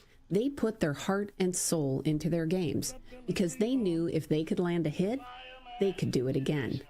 Sometimes this is called the pinball motivation. Opinions about games were freely shared and everyone enjoyed the discussion. Dude, to be honest, I feel like Microsoft's I like to hope that Microsoft cracked down on both 343 and the Coalition, because like 343 kind of went back to their old roots with Halo Infinite, and then the Coalition, the new Gears looks awesome. I'm really excited, and I'm not even like the biggest Gears fan. I like Gears 2 a lot, but Gears 1 I don't care about. Discussion. After all, it's just games. Sadly, this is not the world we live in today. Gaming is surrounded by division and acrimony. Sharing your opinions about your gaming preferences has become a flashpoint. So how did we get here? How did a fun hobby get surrounded by so much anger? Let's talk about the elephant in the room. I love making games. I love game developers. I love playing games. I want the industry to thrive. And in some ways, the industry is okay. There are many games that are doing just fine. But as many of you have pointed... Dude, fucking Marvel Rivals slaps all the clit that can be slapped. I love this game. It is the best hero shooter I've ever played. ...out, we also have a culture war raging around gaming, and it's destroying some of our favorite franchises and studios. There are several reasons we are here today, and like many things, what you'll find at the heart is a series of small steps by good people with a few bad actors mixed in. If you look back in gaming history, you will find that controversial content is not new. Yeah, the Postal games. The Postal games were super controversial, and they're based. She has some base points, which is nice to hear from a well-known vet talking about obvious issues. I mean, that's why I like Tim Kaine. Games have always had strong narratives. This is because games start as ideas that are eventually translated into digital form. Teams start by gathering reference material from the world around them to help define what is in their mind. Well, some of the melee classes are okay. I had fun with Wolverine when I played Marvel Rivals Wolverine. His lunge attack's really fun to use. But my main is Punisher. I main is Punisher because Punisher is like... Punisher, Blade, Ghost Rider, and Deadpool are my favorite Marvel characters. Those are the Marvel comic books I got the most of. I also like Cable a lot. But like, so when I got Marvel Rivals, when I saw Blade in there, or not Blade, when I saw Punisher in there, he was he was going to be my main. He's just my favorite. They pull from the lore of a franchise, sometimes history, current events, movies, other games. Games are creative dialogue on what has been and what might be, and reference material has a narrative. It has a perspective. It's easy to see this if you read a history book, because you will hear wildly different opinions on what happened based on where you grew up. Game developers naturally end up exploring themes and ideas based on what inspires them, and I would argue that's a good thing. Dude, Cable is such a... my favorite X-Men would probably be... I like Wolverine a lot, obviously. Everybody fucking likes Wolverine a lot. But Cable, and then I really like Bishop, too. I've always really liked Bishop. Developers should be exploring and innovating, but they need to understand where they are. They need to understand their risk. Because even though strong narratives in games hasn't changed, what appeals to the broadest audience... How did I miss Gambit? Gambit is easily my favorite X-Men. What the fuck? I forgot Gambit. Dude, Gambit. Oh, dude, fucking Channing Tatum finally being able to play Gambit. Hey, mon ami. Hey, what you doing, mon ami? Oh, dude, I used to do that accent around my house as a kid. Yeah, Gambit's the fucking best. We all failed, dude. We all failed. I was stuck on the Cable, and I remember reading this really good comic book where Bishop was hunting down Cable, and Cable was like protecting this baby. It was such a good comic book run. But basically, the story was there was this baby that they had the future mutants had to go kill. Right? They were gonna go kill because it was so evil, and Cable didn't want to kill the baby because he thought if she was raised right, she wouldn't become evil. Which later, that I don't know when this is in conjunction with the movie Looper, but a lot of overlaps. But yeah, such a great comic book run. Bishop was such a good antagonist. He's also just a good hero when he needs to be. That was, as soon as I said Cable, that was in my mind, but Gambit is such a good character. What they did to him in X-Men Origins Wolverine was fucking trash. I'm so glad Channing Tatum finally got his chance to play him, and he played him so well. Audience possible has narrowed. It's easy to alienate large groups of people if expectations aren't met, and this is what I think happened with Dragon Age. They made an expensive game that didn't appeal to a large part of their current fan base. That means they lost sales, and now they have to go out and acquire new fans if they want to make their money back, or at least make enough money so that EA lets them make another game. For me, it's been interesting to watch this change in the industry. Game publishers used to put in extra effort to avoid offending people. They wanted to make games that would appeal to the broadest possible audience. Microsoft, for example, was very risk-averse. I remember when Terminal Reality was doing the second version of their game Fury Cubed, and they wanted to call it Hellbender. Well, marketing was upset. They were worried that putting the word hell in the name of a game next to the Microsoft logo was going to damage the brand. And so that team had to go to build. So at the same point, that I see this thing where it was like at one time they were so worried about offending people and worry, because I think this at that time period you have to remember that like this is pre-Postal, but you have to remember like Postal and a lot of these like edgier games where they would fucking they were like edgy for the time, and then they would get all this backlash from, at that time, the right wing, and the right wing was out there just saying like these games are all evil, they're gonna make your kids monsters and blah blah blah. And basically they went to an era where they were kind of risk adverse, and that is like I remember like, I don't really remember because this is before my time, and they kind of like moved away from that during the 360 era and the Xbox original era.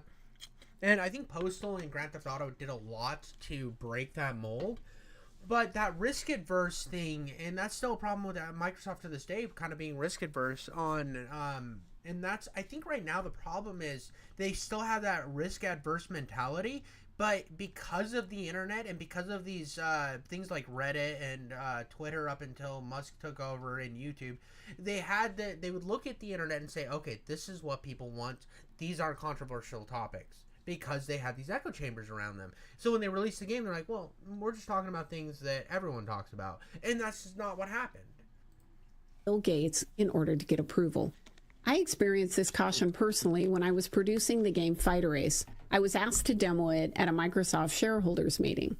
During rehearsal, I said that I was going to jump in the game and shoot down some people. Everyone freaked out. The executives thought that language was too edgy for Microsoft shareholders. And instead, they asked me to say I was shooting at targets. Then there was... Bro, this is why Postal isn't on Xbox. Pussy-ass behavior, bro. That time, we were in the final days of making Deadly Tide, and someone noticed there was a problem. You see, if you slow this down and you look closely, you'll find that New Zealand was just left off the world map. Of course, Microsoft New Zealand noticed and asked us to fix the problem. But after a lengthy discussion, the team decided to pass. They didn't think people would notice, and if they did, Microsoft could just tell them it's sunk in this fictional world. It was also that time when all the Microsoft distributors in Turkey were arrested because Encarta 95 had released with a map that included an area for Kurdistan. That one did get fixed. Of course, Microsoft was a good company. They didn't want people getting arrested, and they knew they couldn't expect game developers to be well-versed in geopolitical issues. So they started hiring. They hired a group of localizers and created an entire group to help the product teams be sensitive to those issues. You couldn't have a game developer putting the Microsoft brand at risk. After having those experiences, I'm baffled about some of the things I'm seeing today. Did any of the executives at Ubisoft question whether or not doing Assassin's Creed Shadows was a good idea? I mean, this is a very good point, because this is super culturally insensitive to Japan. Now, I'm completely okay with doing a Yasuke story, or like I mean, that's where we got Afro Samurai, was because of the Yasuke story. I mean, it's something that is cool, but the fact that they haven't done Japan yet, and they've spent years, and everybody's saying it would be cool to have a samurai Assassin's Creed. Ghost of Tsushima comes out and they're like, what if Ubisoft did this? Wouldn't it be just as cool? This would be amazing. This would be fucking... And then they release it, and they're trying to get brownie points on the internet? This is why Ubisoft's crashing, dude. It's almost like they're wanting these games to fail, but they don't realize they want them to fail. They're more worried about their messaging than they are, and winning. They're more worried about not being inoffensive to the Twitter crowd than being actually offensive being culturally offensive, if that makes sense. Been to Japan many times. I've worked with Namco as the producer on Revenge of Arcade, and during Xbox, I managed a team there. Dude, it would have been so cool if Yasuke would have been like a main character that you talk to, like you when you interact with because he was a samurai. He kind of like carried the weapons and stuff for the samurai. And it would have been really cool if when you talk to the leader, the master that not master like that, but you know, I can't remember what the shonen or whatever. You talk to the shonen that I know there's a better term, right? There's an actual term for it. But when you talk to him, like Yasuke goes on adventures with you, right? Yasuke goes on these things with you. That would have been cool. Introduce Yasuke, and then you have DLC potential where you could play as DLC. That would have been such a good way to do it, and nobody would have cared. People would have been like, you give players time to interact with Yasuke. You have time as a main character. They craft a really good Japanese character. And then Yasuke is this side character that you do a bunch of missions with. Make him really fucking cool. And then people will want to buy the DLC with him. Shogun. Shogun. Love the people and the culture. And based on that experience, I would never have agreed to do this game, because even if you handled it as delicately as possible, it's easy to make a mistake. And I think they have. The game isn't even out, and it's already mired in controversy, and this isn't what you want for your game. Maybe... Yeah, dude, they could have made it successful spin-off games. Like... Well, I don't understand why they didn't see... If I was working on a team like this, and somebody would have brought it up and said, we are making the first Assassin's Creed, we want to base it around Yasuke, I'd say, listen, guys. I know your intentions are good. I know that you see the world and the cultural things and all this stuff going on, and you want to elevate certain voices. I get that. I do. But this is our first game in Japan. I want to be smart about this. So I want you to take all this, any of this character ideas you have for Yasuke. I want you to put them in your back pocket. I want you to put them in your pocket. I want you to really think, okay, this is cool. We're going to graph this. We're going to really build on here. And we are going to build another character that people are going to love. People are going to, that's going to make Japan all happy. And then we are going to do a DLC or a spin-off game with Yasuke. We'll either do a DLC if he is, if people are unsure about him. They're like, Yasuke's okay.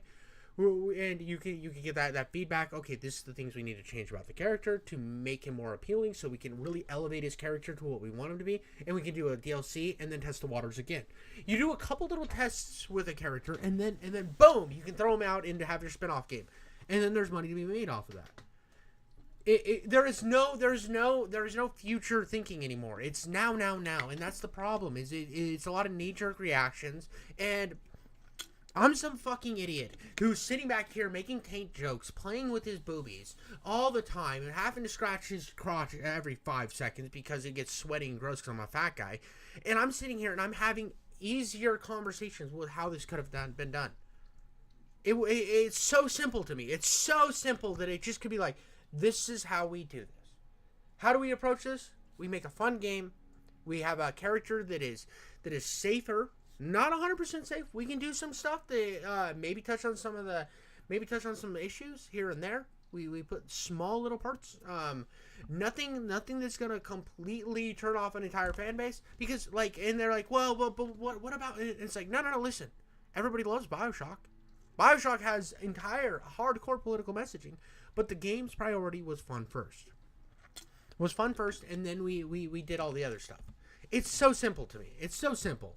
There's no foresight of what's coming next. And that's the problem with the game industry now. It's like, what can we do now? What can we do now? Because we might not get another opportunity, so we need to put it in now. And because of that thought process, it's where we're at right now. Maybe it'll blow over and they'll be able to navigate this. But if not, that was a very expensive experiment. I had a similar situation when I was in the final months of shipping Crimson Skies. One of the team pitched a game that was like Sonic, but instead of a hedgehog as the main character, they wanted it to be a totem pole. A few of us playfully nicknamed him Tommy. The pitch was great. The game sounded like it would be a lot of fun. But that kind of sounds stupid. Said pass. You see, there is symbolic meaning behind totem poles, and even with good intentions and great care, I wasn't convinced we could navigate that complexity. Also, Xbox was just kicking off, and we had more than enough on our plate. We didn't need to take on more risk. It's funny. The original Xbox was so cringe, dude. I mean, it looks based. I'm not gonna lie. This looks kind of cool. It's a giant X, but it's such a stupid idea. Because I thought everyone was in agreement. But when I went to work on Xbox full time, I found out that the team went ahead and spent thousands of dollars to further investigate the idea and decided it was too risky. I wasn't upset about... Wow, no shit. Like, wow, we had this really risky idea that it was probably going to turn out bad. Somebody says, this probably isn't a good idea. We'll spend thousands of dollars because I think you might be wrong. And then they find out you're right. The differing opinions regarding direction. Good teams disagree all the time. But when the decision is made, they get back to work. And if they can't, well, they need to leave the team. We called it disagree, but commit. Of course, not everyone followed the principle, but those were the expectations. In fact, I remember when I was in the final stages of shipping Gears of War, we had one leader that didn't think the game was going to be successful, and he was going around to the team and telling them that we were doomed to fail. There were several problems with this situation. The first is that all of our data showed that Gears was definitely going to do well if we could finish the game at decent quality. Reviewers loved it, external playtesters loved it, the test team loved playing it. All signs were good. The second issue was that he was killing morale. At the end of Gears, several of the people on my team left their families and temporarily relocated to North Carolina to help the game ship. It is really difficult to be away from your family and trying to finish the game and have someone telling you that you're doomed to fail. And the last issue is... These type of people suck. These type of people fucking suck. I'm sorry. Like, if you're going to be a little curmudgeon and be a little pussy-wussy and ruin everything, you suck. Like... She used to be really attractive. I mean, she's still very attractive now. Like, but yeah, dude, she's got that sexy librarian thing going. She's got that, what's that chick that was like from Talladega Nights? I can't remember her name, but she looks like her. So he was showing poor leadership. When you are leaders on a team, you go to a room, you hash out your disagreements, and then you try to leave those disagreements in the room. You try to bring a united front out to the team. One day I get a call from Epic because someone on my team is actually there and crying in the hallway. And this is why, because this person is being so divisive. It turns out that he'd had a disagreement with someone on the team at Epic, and he was upset with them. He couldn't let it go. And he wanted me to remove that person from the team. Of course, there are situations where it would have made sense to have that conversation. But wounded feelings this close to ship wasn't one of those. She could be my ex-wife. Damn, Seymour coming in hot. Seymour's laying out his pipe right now. Also explained a hard truth that management would likely replace everybody on our team before they would replace Epic. You see, they were the creators. They were the talent. We were important, but we were there to support them. And that made us more expendable. I was trying to be honest with him and help him see the situation. Bro, you can't tell people like this too that they're not important, because in their head they're fucking God. And they're all important, so they think they're big swinging dick. So when you tell them, hey, we're expendable, buddy. We are the support staff. We're the voice of Microsoft. That is it. These are the guys where Microsoft's put money behind them. There is a lot riding on these guys, and you're over here telling them it's going to fail.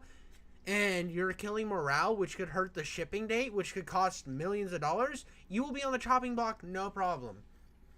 This is something I have said to some of the employees that were worked with me. I've had points where there's been talks that they should be let go, and I said, let me talk to them. I tell them, listen, there's a good chance you're going to get let go. If you do not change these things, if you do not make these adjustments, you will get let go. Sometimes they make the adjustments, sometimes they don't, and then they either stay and they're a better employee because of that, and they do the shit they need to do, or they get let go. It's plain as simple as that.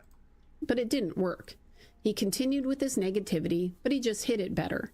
He also added me to his list of complaints. Bro, hey baby, you want to see my totem? She already said no to that, bro. Your pickup line's cooked. She already said no to the totem pole game. It's kind of funny how I found out that he was still mad. I have this weird habit that drives people crazy. I tend to fidget when I'm thinking. If I have a pen in my hand, I'll click it. If I have the mouse in my hand, I'll click on the screen. I'll highlight text. I'll unhighlight it. Well, one day I was reading an email from him, clicking away, highlighting random text, and I saw that there was a paragraph of invisible text at the bottom. It was invisible because it was white text on a white background. Of course it was mean and it hurt my feelings, but I didn't get mad at him. I empathized with him. Dude, fucking Laura sucks, bro. He put white text, Laura sucks. What a fucking dickhead, bro. Dude was a fucking toxic piece of shit. I know sometimes it's Bro would have been great at Sweet Baby Inc. I'm gonna go talk to your marketing department. really hard to control your emotions. So instead of grabbing that ball of anger and sending it right back at him, I decided to let it go. That said, I didn't drop the issue, which was his destruction of team morale. I just let my personal hurt go and instead focus my energy on supporting the team and the game. I decided to show him through my actions a better way to lead. I feel fortunate that social media wasn't a thing then.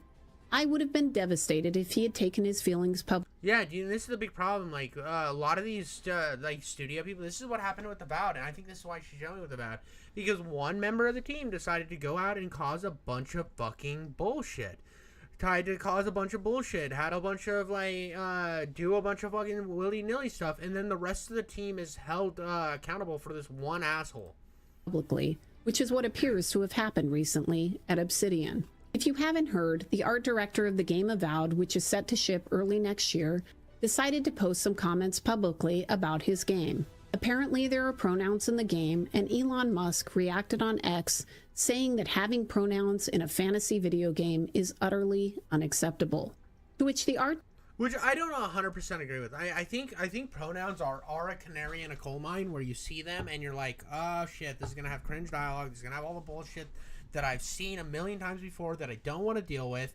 And I think that it is that, but I do not believe that it's that big of a deal. I think it should be optional. You should be able to just, like, do you want pronouns, yes or no? And then if you say yes, then you can pick your pronouns. Problem solved. It's an RPG game. You can live the game you want to live. Like, you can have the choice you want to have. Like, if it's an optional toggle and it's like, do you want this, yes or no? And you're like, no. And then it never deals with it ever again. Wow, dude. You get to live the game you want to live. It's true RPG. But my problem is the adverse reaction they had to this also makes me worried about this whole thing, because now it's like I feel like they're prioritizing the wrong things over fun and good game design. Director responded, I wanted so badly to make him mad with my game, and I cannot believe it actually happened. Just wait until you see the default, you said little shit. I personally find this like, this is gross. This is gross. You're purposely wanting to alienate potential buyers. Like, and I get a game being edgy and, like, not giving a fuck and, like, yeah, but you like, if the game ends up with bad sales numbers, you are now going to be the problem. And when you get let go, because, like, we've already seen Microsoft and Sony and all these companies are not afraid to just fucking clean house. They're not afraid to fire people. It is a quick call from Phil Spencer to the head of Obsidian saying, listen, your game shipped poorly. Here's some reason why. You have an employee that is messing up. You need to let them go. And you need to stop doing shit like this, because we can't bleed money because you want to play political games on Twitter. That's just business. It's business. Like, it sucks. the person could potentially lose their job. Like, I feel bad for that person, but maybe you shouldn't have said the shit you said.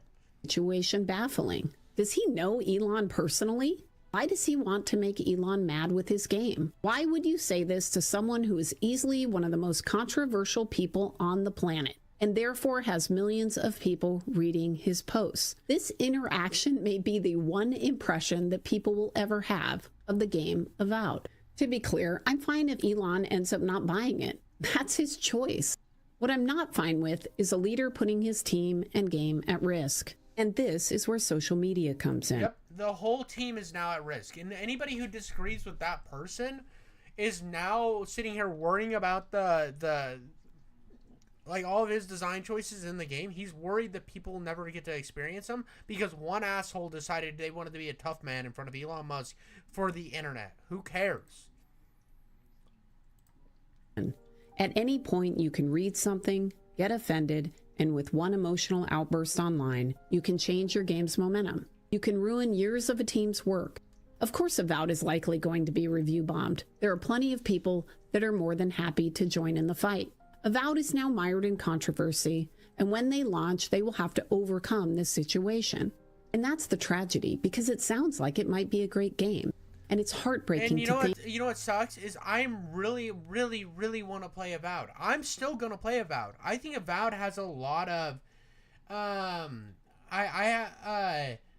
have a lot of faith in Avowed. I like Avowed, what Avowed's looking like, and one art designer is not gonna sway me from that. I will make my own opinions, but it's not a good look. And I'm not I'm not a great litmus test for the internet because a lot of people are more reactionary than I am. And they're going to go out and they're going to say, well, now that it has this shit, I'm done. I'm fucking done with it. This is too far. I'm fucking out. And you did that to yourself. And you have to, there's going to have to be that moment of accountability, which a lot of people aren't willing to do. Think that it may never get a chance. Which, again, he's still on screen. I know right here, Tim Kaine is a fucking G. Tim Kaine does a lot of videos like this, but he doesn't really talk on social issues. I love Tim Kaine's channel. I'm a fucking big Tim Kaine glazer. Great guy. I feel sorry for the team that's working on the game because having all of this going on while you're trying to final a game, it's not fun. So it turns out that not only will I be the one who will know as first which game wins tonight, but I actually also know which game is going to win next year, the year after, and the year after. Now, how do I know this? Well, an oracle told me. She said, change is coming. If you're wondering, I feel like there is some change coming in the gaming industry because you can look at what Larian did and it give you this freedom. And a lot of problems with RPGs, even with Veilguard and shit, and even with what Bethesda's doing, is they've removed freedom from the games. And that's something I give Obsidian for Outer Worlds a lot of credit for because that game had a lot of freedom and let you do whatever the fuck you wanted to, and it was something that was refreshing to me. And a lot of people shit on that game, I think unfairly, when we live in a world that holds your hand. Why I'm optimistic? It's because I believe in people. I think that there are only a few people who are causing this divisiveness. It is not the majority. Most people want things to be better, and so they will be. And I believe we will eat that elephant together, one bite at a time. They knew that if you put the game and the team first, the revenue will follow. They were driven by idealism and wanted players to have fun. And they realized that if the developers didn't have fun, nobody was going to have any fun. They understood the value of respect, that if they treated their developers and players well, those same developers and players would forgive them when things didn't go as planned. See, and this is a great point. If you look at all the players who might purchase your game and say there's going to be different ideas and opinions, and how are we going to broach this and still have a good balance? We want to have a balance of both hot topic. If we want to have a hot topic issue, we need to have a counter to that hot topic issue. We need to have both opinions at the forefront and let the player decide on where they want to lie. If you want to broach those issues, you put the player there, and then you say you have the team fucking have fun with it. It's so simple to me. It's so simple to me. Like I don't understand why it's so hard for a lot of developers, and I feel like there's a lot of forcing this direction by certain mind points, and there's not enough back talk in the. I think there's a fear in the industry right now that is slowly getting quelled out. That it's like, okay, well, we were scared to say anything about these guys because they could go online, say all this shit, and now it's like, listen, do we keep failing? At what point do you have to step in and say, we need to make a game that people love and that we love, and not just because we want to put these opinions in the world. We need to think about everybody. But above all, they cared about their game because they loved games. And the game of the year is... Astrobot!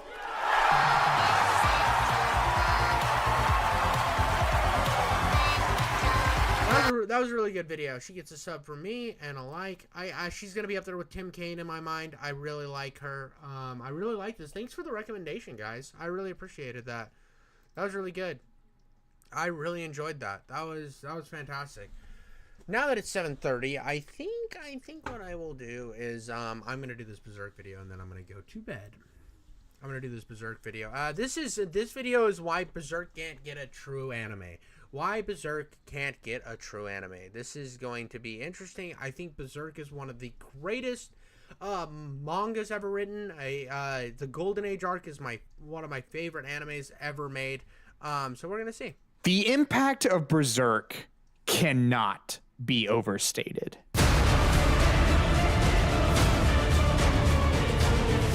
I came. I fucking came. Oh, I came.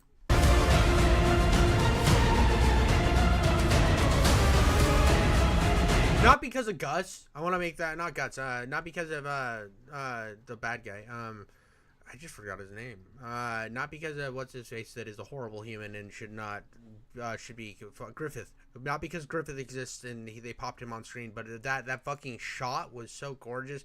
The black screen, I was like, ooh, black screen at the beginning of the video, bold choice, my friend. But dude, this hit was so good, so worth it. That was good, dude.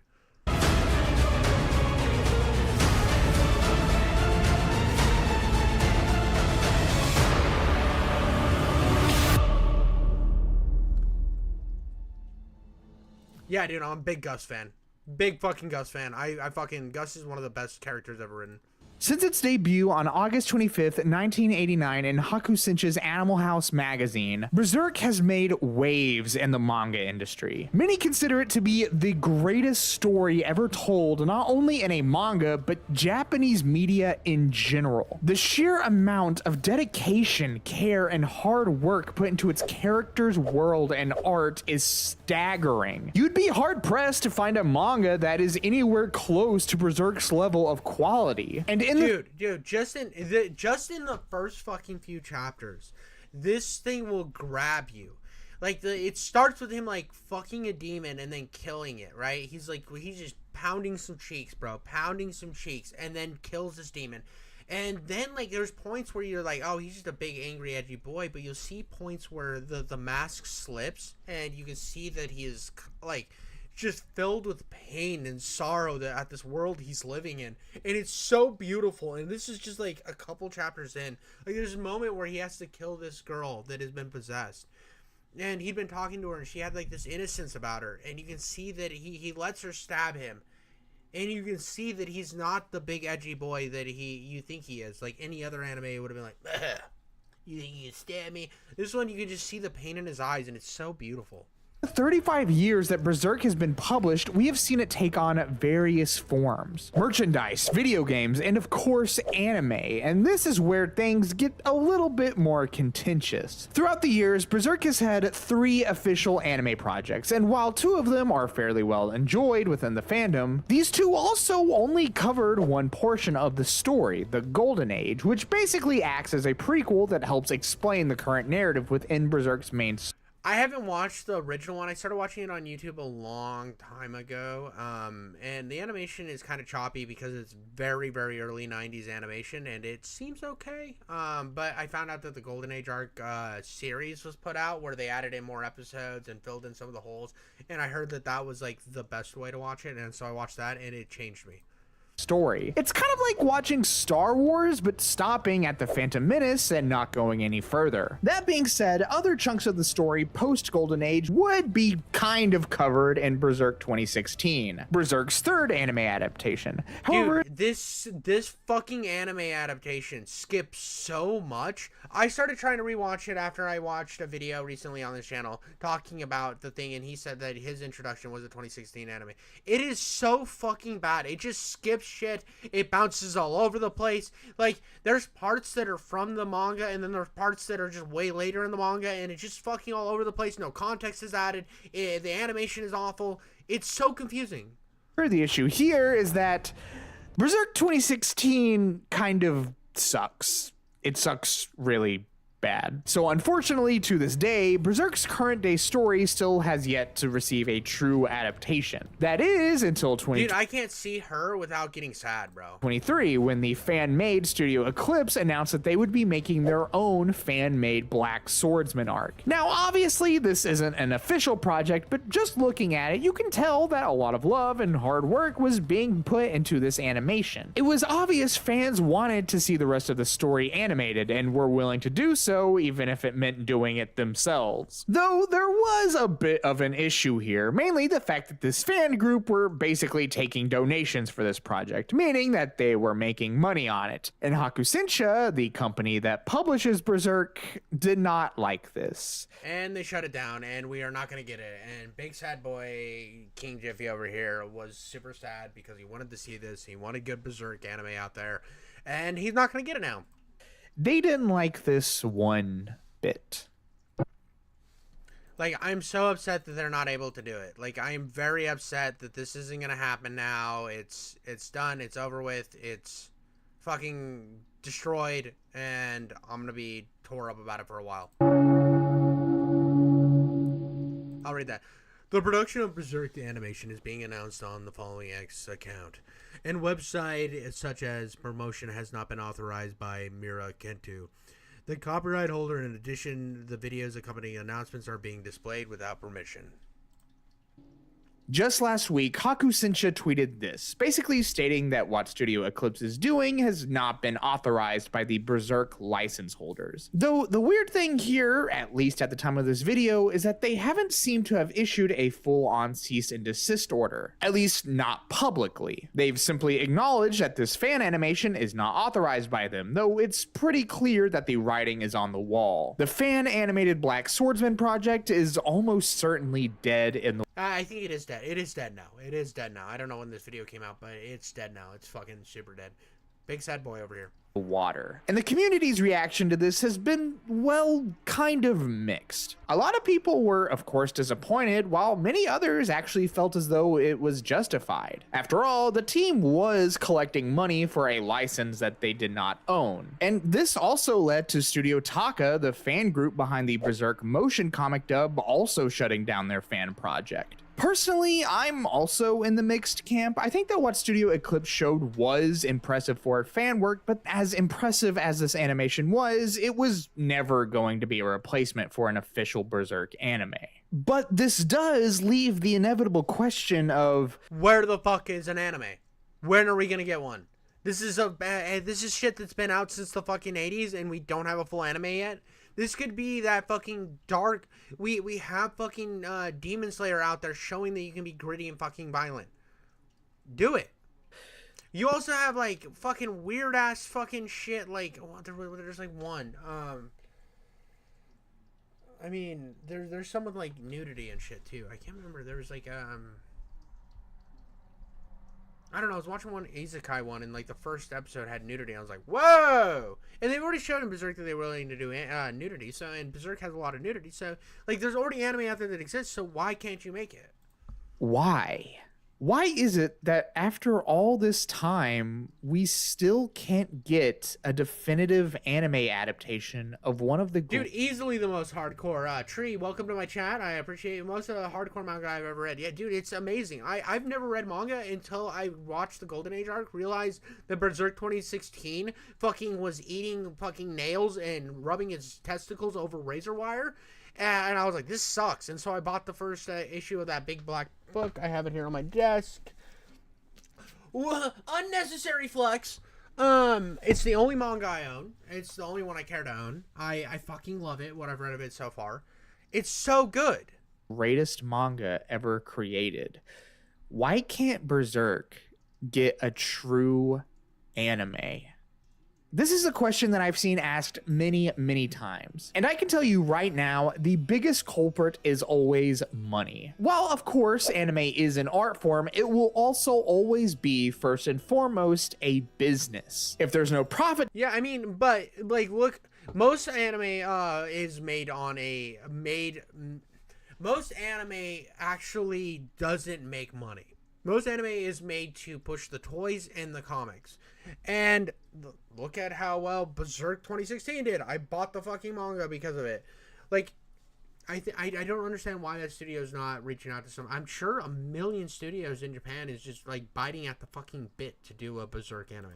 To be made, a project cannot exist. And this might sound odd considering the fact that we're talking about Berserk, possibly the most critically acclaimed manga to ever exist, but it's not like there isn't precedent for Berserk not exactly being a lucrative venture for animation studios. Typically, the most alluring projects a studio will want to go after are the ones that are basically proven to be guaranteed successes. And one of the best ways to gauge this success is with manga sales numbers. And when you look at the data itself, the latest reported number for Berserk's lifetime sales is just above 60 million units sold, which is not a number to scoff at. That easily puts it in the list of notable best-selling manga. But the thing is that most higher-ups are not going to look at this number in a vacuum. Instead, they're going to be comparing it to other potential IPs. The fact of the matter is that even despite 30 years of publication, Berserk still has yet to crack 100 million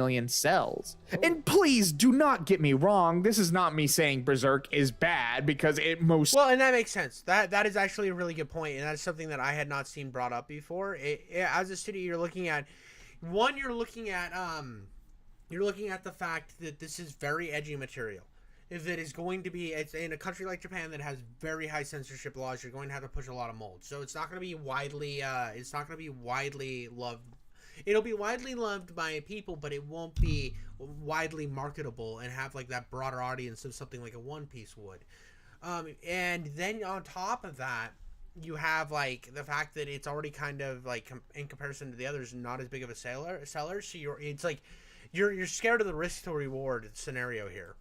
Certainly is not. But when you look at this from the perspective of a business, it makes sense why someone in a higher up position probably wouldn't be super willing to greenlight a Berserk project, especially when there's any number of much more promising IPs they can work with. I mean, look at something like Jujutsu Kaisen or Demon Slayer. Both of these series are less than a decade old, yet in the time that they've existed have both outsold Berserk's 30 plus years of sales. Again, that's not saying these series are better than Berserk. Again, though, I think that another thing that helped these guys a lot was the fact that they had an anime running pretty, I don't know how early on in their run that they started getting the anime, but I think the anime helps this a lot, especially with the popularity of how anime is now compared to how it was in the 80s.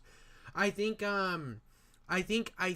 that the modern numbers are skewed a little bit due to the fact that it is more popular now than ever, and I think that if a studio took the time to make a really good Berserk, and they started in the Black Swordsman arc and just decided to go boom all the way through, I think they could push those Berserk numbers up.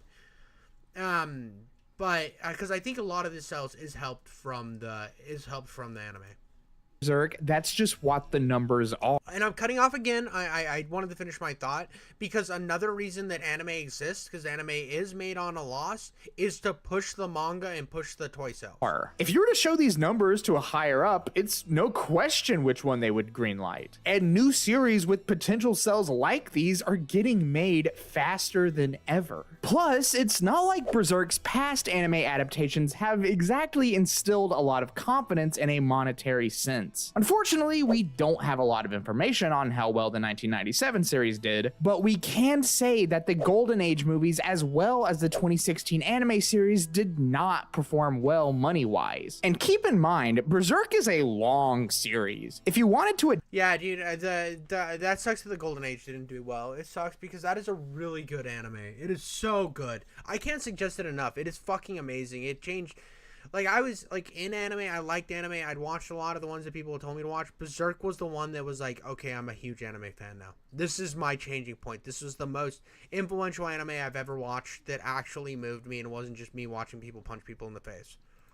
Adapt it in a way that did justice to the story, you're probably looking at a decade-long investment. I've heard the Dreamcast game is very dope. I've also heard the PS2 game is the best game that Berserk ever had. I heard the PS2 game is fucking peak, and that's another reason why I want to get an emulator is, one, to play Hunter the Reckoning Wayward, because I don't own a PS2, and to play the Berserk game.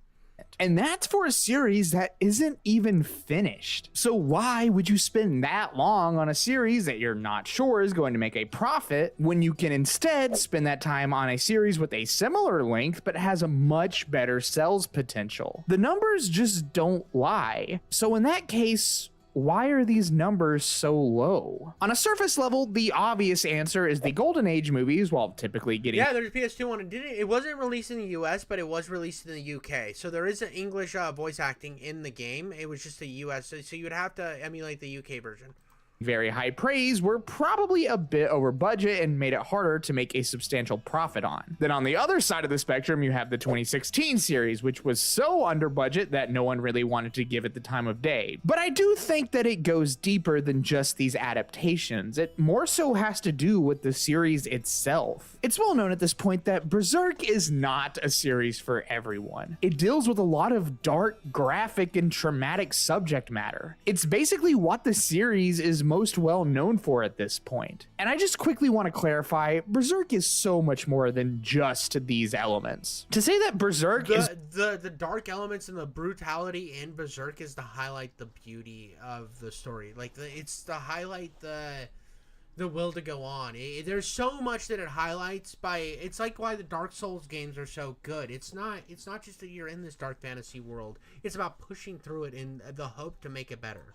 Dark and edgy just for the sake of it is incredibly reductive to what this story is. It's ignoring all the nuance and depth that has been poured into these characters and this world. But it's hard to ignore the fact that this is a reputation that Berserk has gained to those who are unfamiliar with it. And darker, more graphic elements like this just aren't going to appeal to everyone. In fact, they're probably going to push a lot of people away. There's people who... But at the same time, I think this has changed a lot in modern day because we have shows like Chainsaw Man, we have shows like Demon Slayer and Jujutsu Kaisen. Are they as twisted as Berserk? No. But you can tell there's a lot of inspiration behind those. The Berserk inspired those to be as brutal as they are. And I think we're starting to see that they are profitable. Straight up might have real life past experiences that keep them from reading Berserk because of this subject matter. This naturally kind of diminishes Berserk's overall audience appeal, and not only that, but its market appeal as well. Berserk is not a story that should be consumed by younger audiences, and it is most certainly not a story that can be aired on primetime television. At least not without taking massive detrimental story liberties like the 2016 anime. Whereas with these higher selling series, this limitation just simply doesn't exist. They can be... That is true. You don't have a lot of the really, really fucking edgy stuff, but the violence, and there is a lot of brutality in this show, the fucking Demon Slayer. So it's just also coated with this fun aesthetic, so it counteracts the darkness, and there is no counteraction in Berserk. It's all misery. For the most part, consumed by younger audiences and aren't so extreme that they have to settle for less than ideal time slots. Despite how iconic and, yes, big Berserk is, its audience is still kind of limited. And what only makes things more difficult is that Berserk hasn't had consistent releases throughout its history. Sometimes there would be literal years between chapters, and justifiably so, considering the insane amount of detail that Kentaro Miura would put into the art for this series. I mean, the man worked himself ragged while he was still alive. I would say that if he ever wanted... There is nothing that is, like, the artwork in this, like... Let's see if I can just pull a fucking page out of this. And this is gonna look shitty. This is gonna look shitty. Is this your... Yeah. The portable emulation system ever. Yeah, I have that. I've already bookmarked that. So that is a good video for that. But let me just pull open a random page of this Berserk, and I'm gonna zoom up my screen, and you can just see the insane detail of this. Let me make sure that sorry about my fucking Christmas tree and my safes. Let me find something that's like, oh, this is less offensive. Like, just look at the fucking detail in that, dude. It's brilliant. It's brilliantly detailed. Every single panel is just gorgeous. It's honestly just one of the most aesthetically beautiful things I've ever seen. It was one of those things that I was kind of like, should I get a manga? I don't know. I saw it at Walmart. I said, fuck it, dude. I love this. I need to have this in my life, and I got it, and I do not regret it, because just the artwork alone. It's like when you get an art from one of your favorite movies in like one of those art books, and you're like, yeah, this fucking slaps all sorts of clip. This slaps all of it. This is the greatest. Wanted to take a break, he more than deserved it. But we can't deny that this kind of slowed the story down and made it so that the end was never really in sight. And most anime studios would much rather work on series that are constantly getting new material so that they never run out of stuff to work with. So yeah, in a lot of ways, it makes sense why there's not a true Berserk anime. One of these factors by themselves probably wouldn't be too bad, but when you put them all together, they kind of create a perfect storm. A storm that What up, Rev? Animation studio is gonna want to touch with a 10-foot pole. And even still, that's not covering the final reason for why I think no one really wants to touch Berserk. And that is its legacy. Fried chicken. That is fair, dude.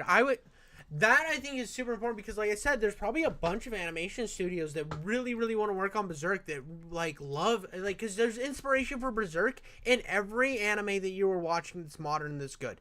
Every single one has inspiration from Berserk. The problem is when you are that powerful, that fucking influential, and then you put, like, you see a studio that does something low budget like 2016 one, and then just get shit on, you're gonna be scared to make anything on that. Like I said before, Kentaro Miura, the author of Berserk, tragically passed away on May 6th, 2021. And in the time that he was alive, he created one of the most groundbreaking stories that I have ever witnessed. The same way people talk about Homer, Dante Alighieri, or William Shakespeare, I almost feel like Kentaro Miura was a modern day equivalent of those authors. The fact that he was able to make... Bro's the fucking Mark Twain of Japan. Such an epic, dark, strange, yet beautiful and contemplative narrative like this. To be honest, this is the J.R.R. Tolkien of Japan. This is astounding. And now that he's gone, how could anyone live up to that? This is the J.K. Rowling of Japan. I'm done. There's some creators in this world where it feels impossible to replicate even an ounce of their talent. I mean, look at someone like Hayao Miyazaki. He's basically stated that once he's gone, Studio Ghibli will probably cease to exist. And for a lot of people, it's hard to not feel this exact same way with Kentaro Miura. After his death, Kentaro Miura's team are still doing their best to finish the story with oversight from Koji Mori, an incredibly talented manga artist in his own right, as well as a dear friend of Miura's who at some point did tell him how the story was going to end. And I can only imagine the sheer terror. He's the Dark Souls of Japan. Fucking chat, he's the Dark Souls of Japan.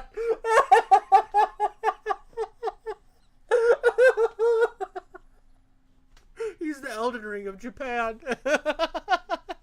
These people are feeling, having to face down the Goliath that is living up to Kentaro Miura's legacy. And well, this is probably no different for any animation studio. Berserk has been praised as a modern-day masterpiece in both narrative, themes, and art. Who would want to try to live up to that? I certainly wouldn't. I'm sure it's enough to shatter someone's mind. But also, I like to believe that nothing's ever really set in stone. Maybe with this tweet, there is a sign that they do plan on doing something in the future. Obviously, I can't know for sure, but I also don't think it's impossible for a series like Berserk to get a true anime adaptation. We live in the age of streaming. You don't need to rely on television time slots or ratings anymore. Todd Howard of Japan. It just works. It just works. And so long as you give it an agreeable budget, I'm sure that people would show up for it. But dude, where the fuck is Japan? Like, you got Sony owns like half of the anime industry. They keep pumping out every fucking random webcomic they can find for Crunchyroll exclusives. Why not have Berserk as your Crunchyroll exclusive? Boom, making fucking big plays, and then you secure the rights to Berserk, Sony, right? You couldn't buy FromSoft, right? You couldn't buy FromSoft, but here's what you do. Here's what you do, big boys. You buy the rights to fucking Berserk. You are like get the entertainment rights, and then you have some teams work on a game, and you make some cool shit. And then you also release it alongside a fucking anime, and you have a multimedia fucking like spearhead into the future and money to be made. I don't know. I'm not the head of an animation studio or streaming giant. At the end of the day, I'm just a fan of this story and these characters. And even if we never get a true Berserk anime that covers the entirety of this amazing story, I'll never give up hope for it. No matter what. I will continue. No matter what, I won't give up for it. I'm sorry to be mean right here. He made an incredibly good video, and I'm just, no matter what people say about this video, it's really good.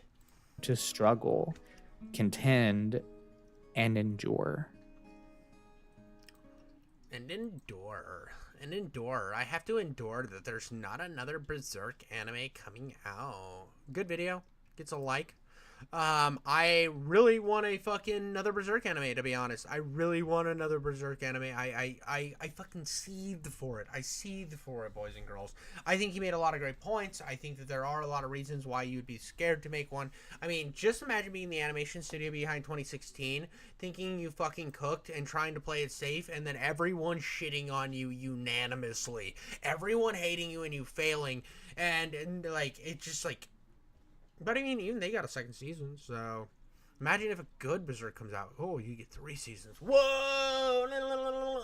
But anyways, that's all I got for you guys tonight. I think I'm going to go to bed because I have to work early in the morning. And I mean, the end of the day, this is, I want a Berserk anime, and that's all you need to know. Catch you later.